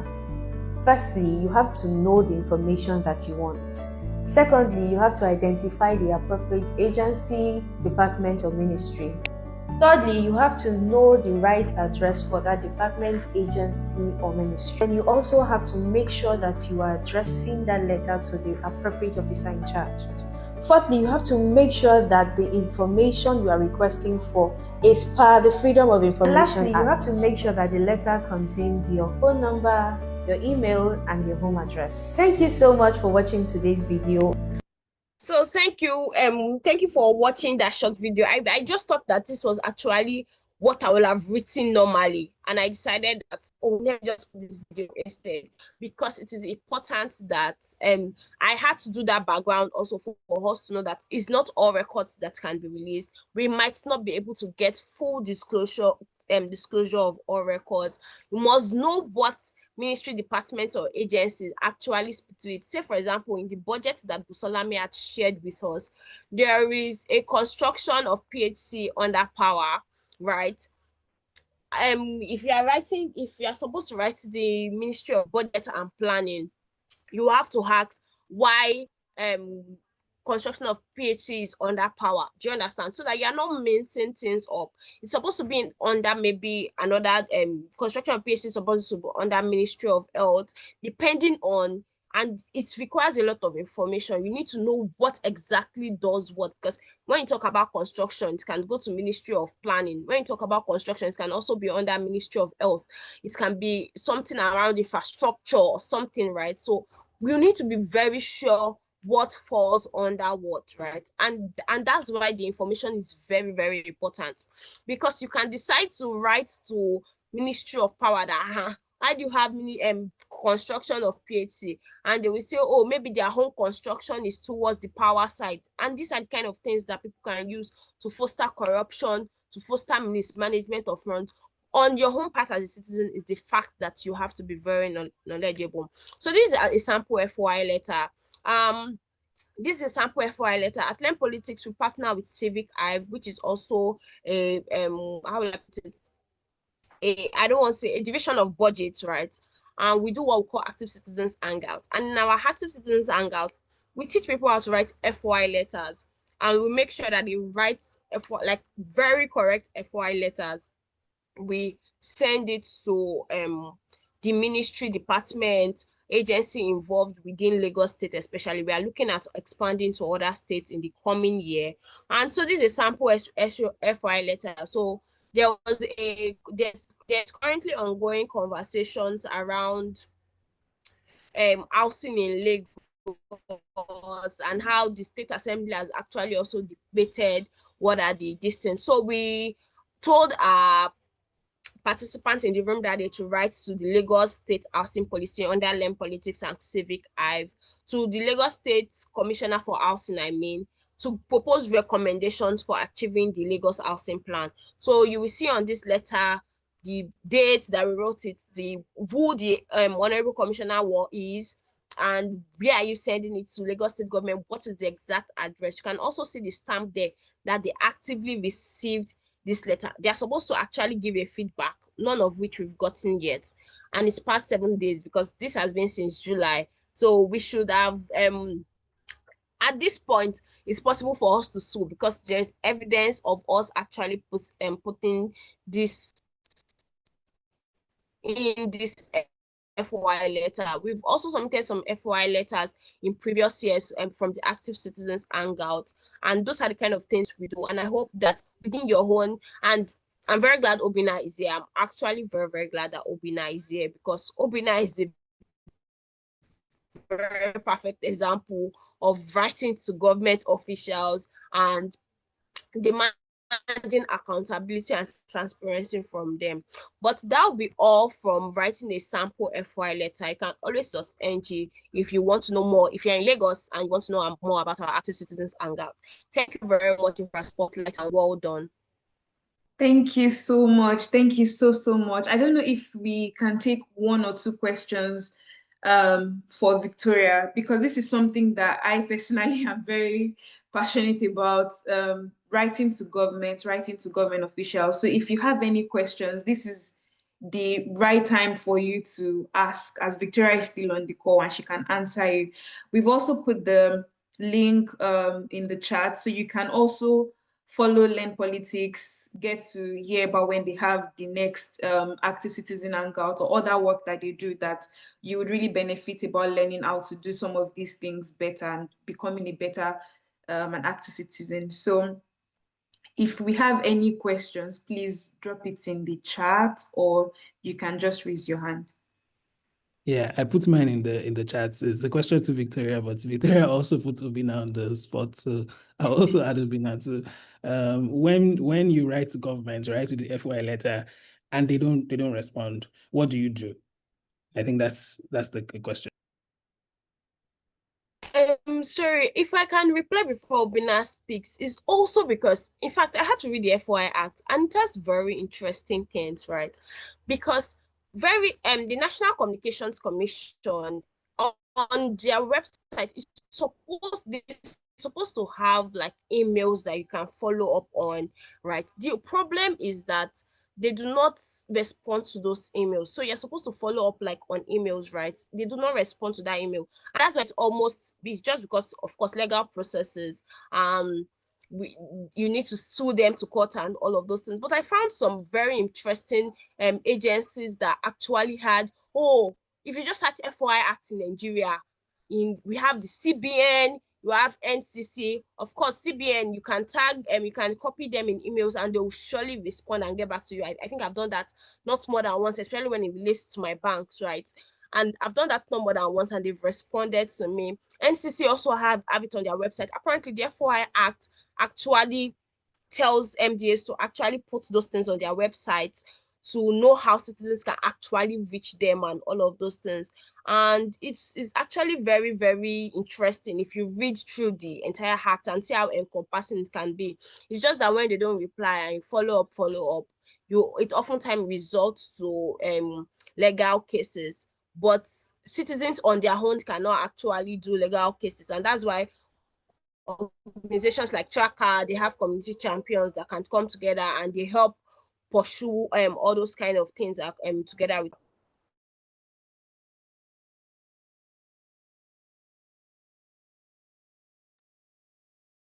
I don't know if Victoria was done speaking or you were cut off. Okay. Just before we go to Obina, I have a very quick question for Victoria. Based on your experience, is it more effective as an individual to write the letter or to come together as a group, like for example, at your community level? Does it make any difference if you come together with more people, or which do you think is the best, really? I think that over the last 2 years, being involved in writing FOI letters is, I think communities and CSOs are like one of the best ways that because of course, if you do something with budgets, the name is already in their head that whole budget will always request for these things, so they want to. And so with Tracker Community Champion, I know that is something they do almost every other week, submitting FOI letters according to what their champions in. So Tracker has budgets on their FOI letterhead at the same time too, and once they submit those things, their responses, I think one of the very cases I've been submitting petitions, FOI letters, and I've been seeing a lot of National Assembly members responding directly to them on social media, and it's actually have been very interesting. I think that with demanding accountability for us right now is that one single voice is important, but our voices collectively. Thank you so much. Thank you very, very much, Victoria. And we are coming slowly to the end of this workshop.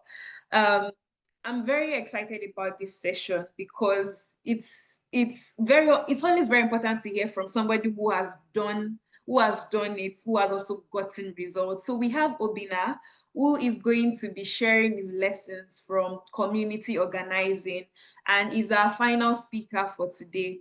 So over to you, Obina.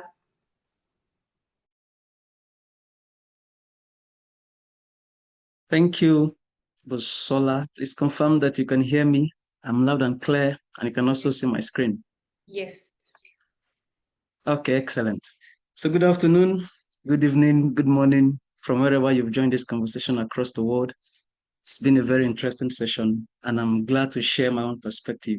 So I'll be speaking to us from the view of community action. The image that you see on the screen reminds me of God's word in Proverbs chapter 6 that asks us to go to the ants and consider their ways. So what you see happening in this image is a reflection of community organizing. And the expected outcome that you see them trying to achieve is that they create a bridge that connects to the other side of the road. I want to share my journey, starting with my time during NYSC. Let me know if my screen is moving. I don't trust my network. No, it's not moving. Okay, it's moving now. Oh, excellent. I am from Ishiag Ibagwaka in Ibozi South local government area of Enugu State. And I was posted to Kwara State in Ilorin East local government, Ayegbame community precisely, for National Youth Service in 2021. While I was in camp, I was platoon leader, I was member of camp court, I was part of OBS. After camp, I was president of my CDS. I was the best member in my place of primary assignment. Need I mention that my place of primary assignment was an Islamic school. I am Igbo, I am Christian, but that was where I served for 1 year. I was the overall best member in Kwara 2021 batch A-2. I won the State Honors Award after my service. And recently, this year, I won the President Honors Award to the glory of God. But the real question is, how did all this come about? I got to Ayegbame community and met the major link road in this condition. And I said to myself, what can I do about this? Remember, I was just a core member. I carried out a research that showed that the condition of this road had claimed the lives of 2 kids. It had grounded businesses in the community. it had blocked accessibility to several other communities. So what did I do? As a core member, we were earning 33,000 naira. And even under NYC policy, you're not allowed to use your funds for any project. So what did I do as of the time? I have a background in mass communication, so I understood the power of the media. So I was very interested when Ebenezer spoke about the use of media to champion advocacy, because that was my strategy. The next slide will show you what I did. I started by mobilizing. I started attending the community's association meetings where I engaged with the elders. My Yoruba is not very strong, but that was a means of communication. It helped me build bond with them. Mushin so tikpa tikpa amo better lojojumo. You get? So the fact that I was making that effort to speak helped me bond with them. From the community association, I went on to engage the youths because they were really the lifeline of the community. And after getting their support, they gave me their support in writing. They said wherever I was going to look for solutions, that they were solidly behind me. After getting that community support, I started writing externally. I first wrote to the State Ministry of Works in Kwara State. That's the acknowledged letter that you see on the screen. And then I went to the media. I went to NTA Ilorin. I brought them down to the community. They came and did a live transmission of the condition of that road. They aired it in the news. From NTA Ilorin, I went to Kwara State Television with the same story. They aired it in the news. I went to Sobi FM. That's the small car that you see on the screen. They came down to the community and did a live transmission. If you tuned into Sobi FM on that day, it's our voices you'll be hearing. And as all of this was going on, it got the attention of the then federal lawmaker representing the community, Honorable Abdugani Okuko-Lododo. And that was how the miracle started. What you now see on the screen was during the construction of that road. They constructed a covert, they constructed drainages, they tarred the road. And what to finally have as an outcome, ladies and gentlemen, is the before and after of Ayegba Major Link Road. The power of community organizing, the power of mobilization. I did not stop here, friends. There was something else as of the time in the community, because as they were constructing this road, I discovered another problem. Whenever you entered Ayegba community as of the time, almost every open space was used as dump site. And my thinking was, by the time they construct these drainages and they start using the drainages as dump sites, when it starts raining and the drainages become full, water will come back to this newly constructed road. It will damage the road and we will go back to where we are coming from. And that was what bettered the next project in that same community, to address improper waste disposal system in the community. And so I titled it #CleanUp Ayegba. I split this project into two phases. The first phase was to create a sensitization to ensure that we first of all let them know what this thing is doing to us as a community before we start providing solution. Remember, I mentioned that I was president of my CDS. So I went to my core members. I explained this problem to them, and I was able to influence them to join me. We bought cardboard papers, we gathered musical instruments, we got waste bags, hand gloves. We went down to the community with me. We marched around, sensitizing them, see what this problem is doing to us as a community. And after doing that, I went on to engage schools in the community because I understood that as we were sensitizing the older generation, it was important to carry those that were coming after us along. So I got schools, they marched around with me in that same community. Then I went to the youths. We went around picking up waste from the street and clearing the piles that we could see. And what followed after was engagement of a community-based organization in that community. They were the ones who provided these materials that you see on the screen. Then, through the help of some of my colleagues at the School of Politics, Policy and Governance, I was able to write to Food and Beverage Recycling Alliance that is stationed in Lagos. They provided these giant recycle bins all the way from Lagos. They sent it down to that community. I went back to the media. I brought Sobi FM again because I understood the power of the media in pushing this sensitization that we are trying to create. So they also did a live transmission of this project right there in the community. I engaged a medical agency because as we're providing the solutions, it was important to take care of those who were already affected as of the time. That FBRA that provided these giant recycle bins, they also provided an evacuation truck that you see below the screen that was now coming to clear waste from the street. Now, this was the medical outreach that followed after. That medical agency, they carried out tests for those that were already affected, they administered drugs. And what you now see next was the second phase of that project, the waste evacuation itself. This truck was now coming on the last Saturday of every month to clear waste from the community. That was how we managed this situation to some extent. the power of community organizing. I'm going to segue into what I've done post-NYC because of time. I recently moved to Enugu State. This is where I'm from. In May 2025, that was around 6 months ago that I moved down here. This is my street, or this was my street as of the time. I met this indiscriminate waste dump on the street. I asked neighbors around, please, where do I dispose my waste? They all pointed me in this direction. I said, no, there is no way I will do this. Given what I've done in the past, given what I know about this, there is no way I'll be joining others to dispose my waste here. But as of the time, there was no other option. This was the only option for the street as of the time. So this is where everybody comes to dump waste. So what did I do about this? I started to look for the agency that is responsible for managing waste. They are called Enugu State Waste Management Agency, ESWAMA for short. And this is what resonates with what I think Victoria mentioned, knowing the agency to go to. So I wrote this acknowledged letter that you see on the screen. I looked for their office. I was new in Enugu, but I looked for their office. I paid the transport, everything. I went to their office and I submitted this letter that you see on the screen. They acknowledged it and I kept waiting for their response. It took about 1 month for them to now send their vehicle to come and clear the waste. That is what you see, the outcome of that first letter on the screen. Now, surprisingly, no, it wasn't surprising. There was no sustainability measure. So it was not surprising that the dump came back a few weeks later. That is what you now see on the screen. And I'll briefly answer the question that Ebenezer asked. What do you do when you try to provide a solution and it keeps bouncing back at you? This is where it tests your resilience. This is the same dump that was cleared a few weeks later. It started growing back. I decided to write again. I went back to that same ESWAMA, this time with a letter that is emphasizing the need for a sustainability measure. If you just come to clear the dump and you do not drop a dumpster, you did not put anything, it will keep growing back, right? So I submitted that letter, and what followed after was the second evacuation that happened in August. They came to clear that particular site again. But again, there's a saying that if you keep using the same strategy, you cannot expect a different result. So for the fact that there was still no sustainability, the dump came back again. And this time, it moved from that initial spot to these 2 new spots that you now see on the other side of the screen. Again, this is where your resilience will be tested. Do you give up at this point? What do you do? Friends, I went back to ESWAMA, but this time I changed my strategy. The last time I went to ESWAMA, I was able to get the contacts of the managing director of ESWAMA because he was the point person. Every other person that works in the office receives directives from him.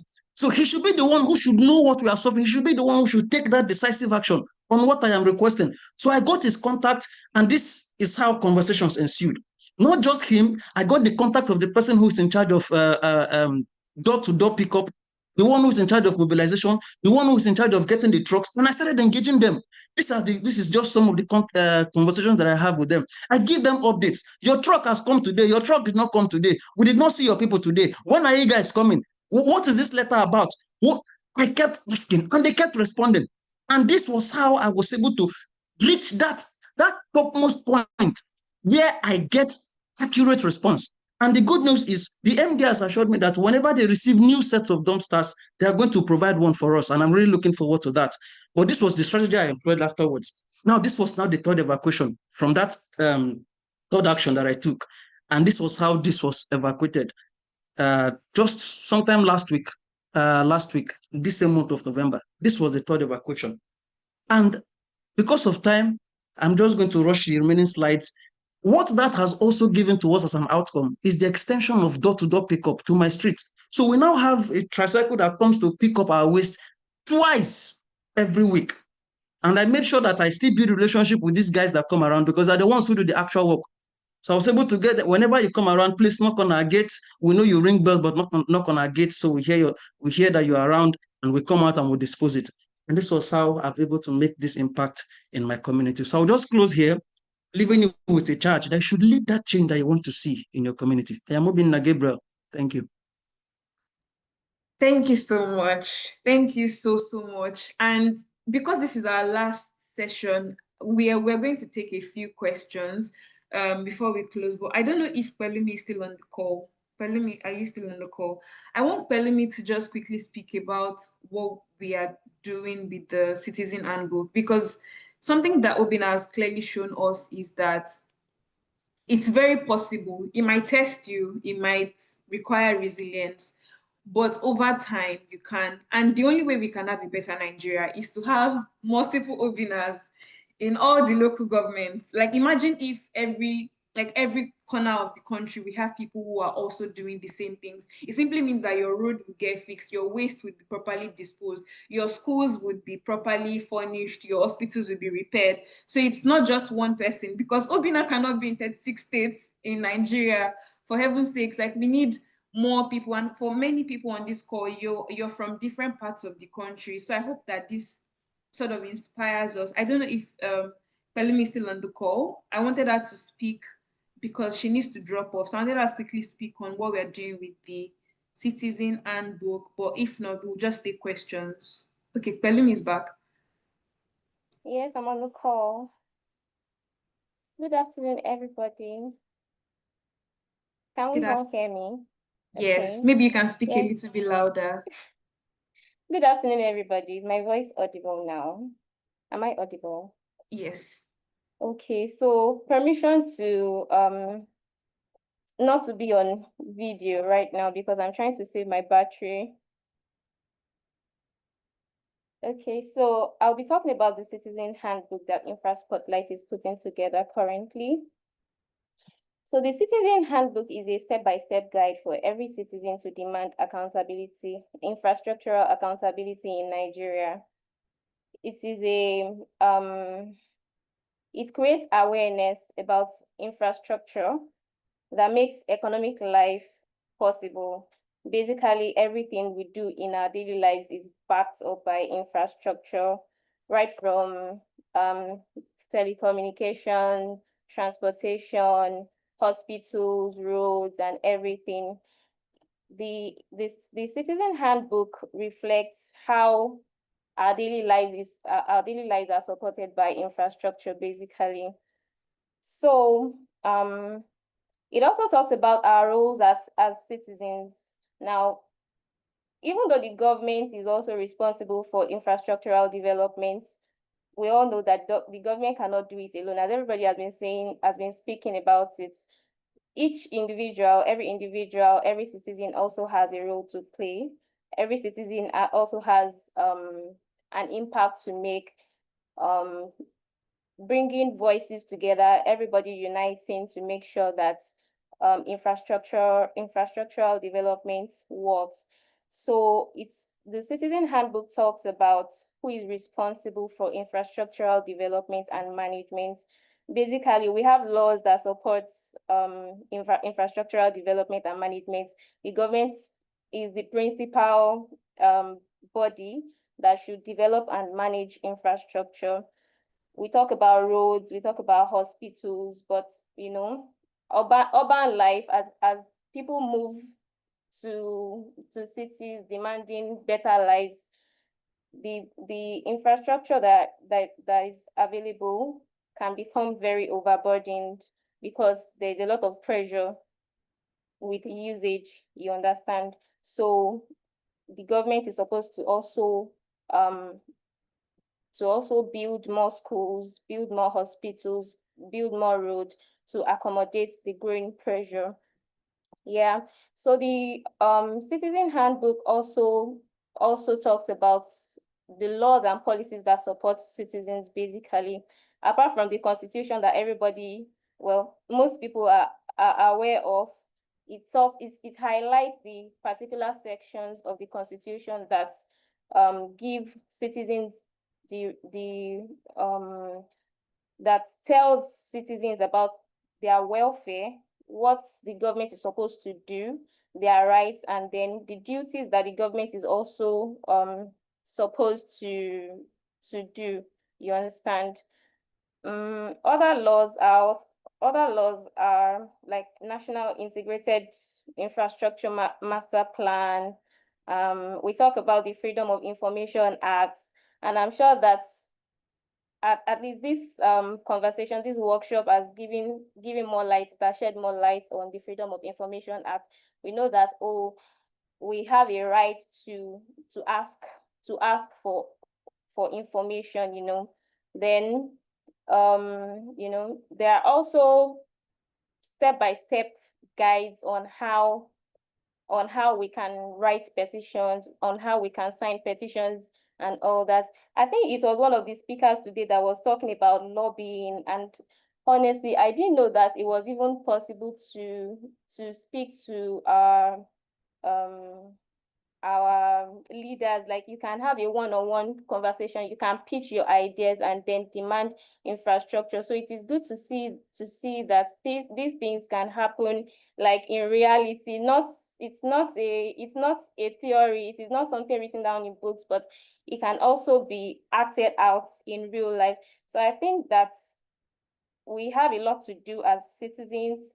We have laws that support us. It's just that a lot of people are not aware about it, and then the Citizens Handbook just brings this closer to every individual, every citizen in Nigeria. And I think that awareness is the first place to start, because if you don't know what infrastructure is, if you don't know the laws that support you, there is no way you can demand infrastructural accountability from the government. And I'll just say that everybody should look out for the Citizen Handbook once it is published.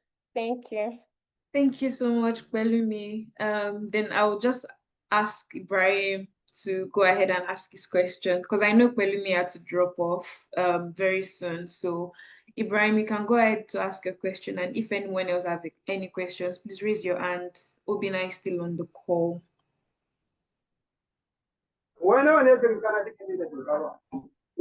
Good afternoon. Can you hear me, please? Yes.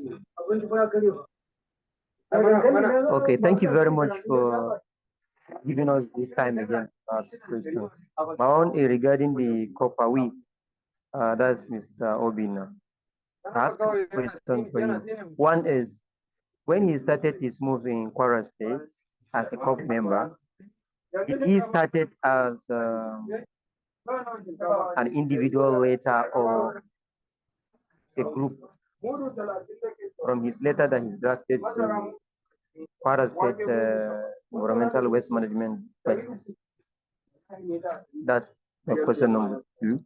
Number one. My question number two is, how did he able to manage his community project with his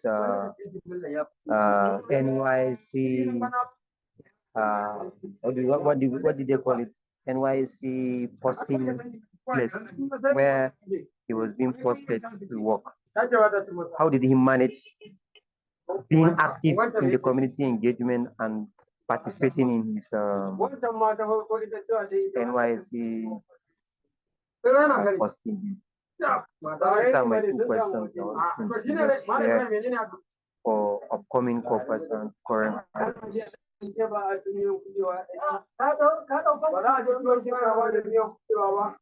Thank you. Busola, should I take that, or I'll take the second hand? I don't know if the second person is addressing his too. Okay. Onyedika, you can go ahead. All right. Thank you so much, Busola, and I must say, very impressive presentation by Ms. Tobina. I'm really impressed, and the amount of intentionality that has gone into the work you do. And it's easy to just, for people to just send accolades. That for someone that has also spent a number of years in community engagement, who it takes someone who has done probably even half of what you've done to know the amount of resources, time, and energy that is expended in all of this. Just one simple question. I'm going to start it off at Busola's remark when you were done. You're just one person. Not just one person, you're just one person in your local government, one person in Enugu State, and one person by extension, Nigeria. What's your sustainable plan for the great work that you're doing in Enugu State? Because tomorrow you could be out of Enugu State, you can even be out of Nigeria. So what's going to happen? Right? Does it mean that everything that you've put in place, all the effort, will be for nothing? So what's the sustainability plan? What are you doing to make sure that even tomorrow they look for you in Enugu State, you're no longer there, but the amount of energy and work you've done will be continued? Excellent question. Busola, can I go?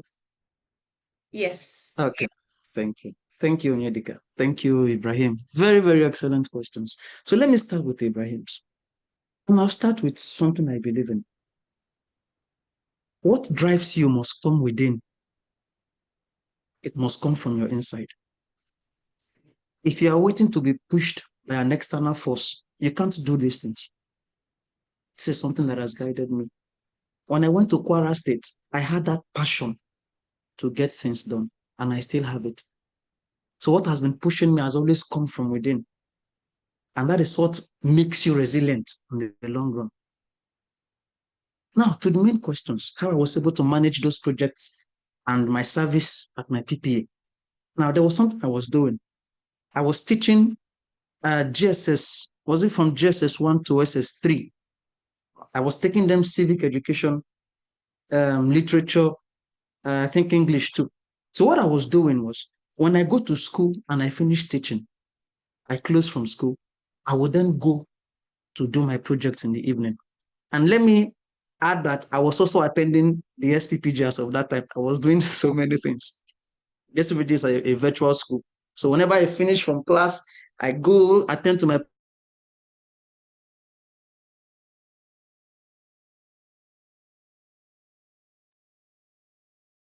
I think we've lost Obina for a minute.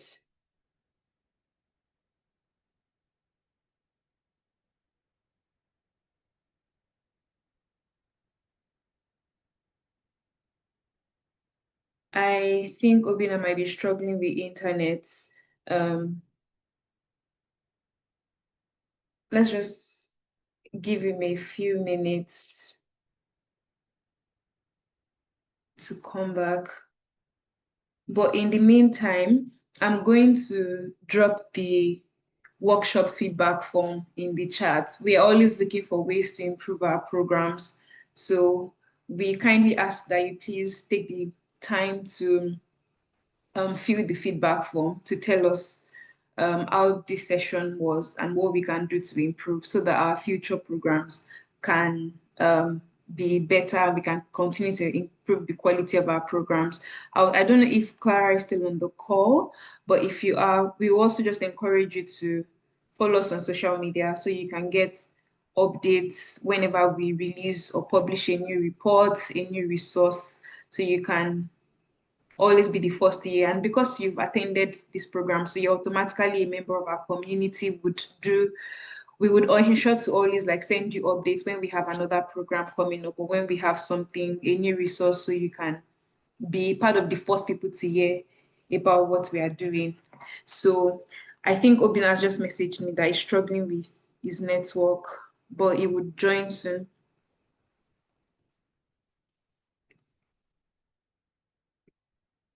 So yes, feel free to engage us on social media. Also send us an email anytime if you think that there's something that we can focus on, we can do more in the work that we do. So please feel free to engage us anytime. We like to hear ideas from our community. So Obina is trying to reconnect. If anyone else has any question also, please feel free to raise your hand so Obina can take your questions before we close. And I don't know if Toby is still on the call, but if you're still on the call, I'll just ask you to please kindly stay to the end to say a big thank you to our speakers who have taken the time to join us today, and also to our participants who have been here from the beginning. So I don't know if Toby is still here. If you can please stay to the end to say thank you for us as our trustee.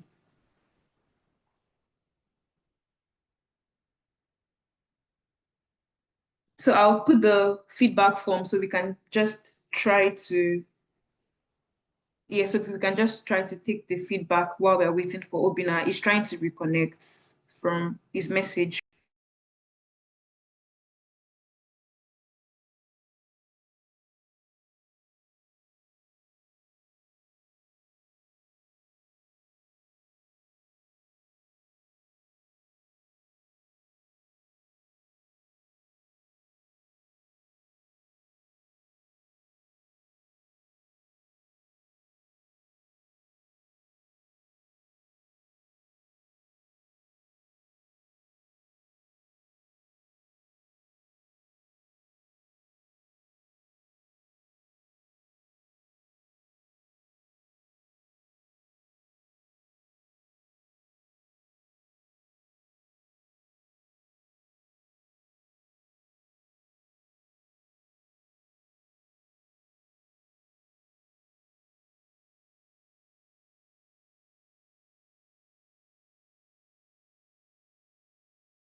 I think while we're waiting for Obina to join, he sends his apologies. He's really struggling with his network. I'm just going to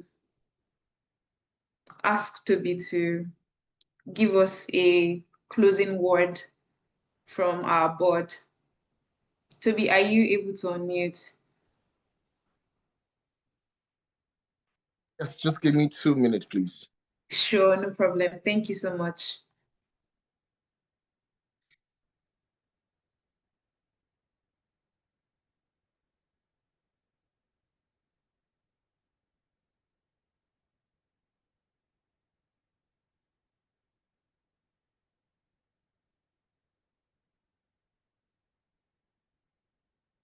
Right. Can you guys hear me? Yes, we can. And you can see me? Yeah. Yes, we can. All right, yes. First of all, I want to say a very big thank you to everyone that has joined us using your wonderful Saturday morning / afternoon to be part of this conversation. And I think for me, I have learned a lot. Without being biased, so Ebenezer is not here, I wanted to throw shade at him. But yeah, I really appreciate all the speakers for the insights and their contribution to this topic. And like I mentioned in my opening speech, I don't just want this to be a workshop where we come, we get inspired, we hear these amazing things, and we don't take action. I think where this workshop will be meaningful is if all of us, no matter where we find ourselves, begin to take action, begin to make our leaders accountable for them to know that we are not just citizens that just sit down and watch them do the things they do and get away with it, but we are citizens that are concerned about our infrastructure. We are citizens that are concerned about the tiny details in the budget because they believe that, oh, we can just put things in the budget. Nigerians don't like to read like they claim. And so they get away with it. And by the time every one of us begin to take action, I'm sure a lot of them will begin to rethink their strategy to say, okay, we know that the citizens are looking at us now, so we have to be very careful. And I want us to, I'm sure we're living here inspired. I'm sure we're living here saying, if it's my local government, I want to take action. I want to hold my local government chairman accountable. Because see, it is not only the president and the governors that we should hold accountable. The local government chairman, they have the money to do the different things in our constituency. So I believe that what we've learned today, hearing from Ebenezer, hearing from Obina, and all the other speakers, we'll be able to take action and take the next step. And I know that come next year, our nation, Nigeria, that we're all striving for it to get better, will get better. And once again, I want to say very big thank you to everyone. Very big thank you to Busola and the team for putting this together. And I want to make sure that everyone here is inspired, is ready to take action, and is ready to change Nigeria and even just the world at large. So thank you everyone for joining. And I will now hand over to Busola if she has any closing words. Sure. Thank you so much. Apologies from Obina. If he's unable to join this session, to rejoin, we would find a way to connect every one of us again with Obina again. He's basically been sending me messages. He's really trying to join back. But I also want to say thank you. I've had some of my team members join in at different points for this call. And I just want to say thank you to them also for taking their Saturday to join this call, even though it's a non-working day, but also to everyone who has joined from the beginning, from 10 o'clock when we started. Thank you so much for taking the time to be here. And like I said, please take our feedback, fill our feedback form. That's the only way we can improve as an organization. We want to hear from you. I actually also want to just share,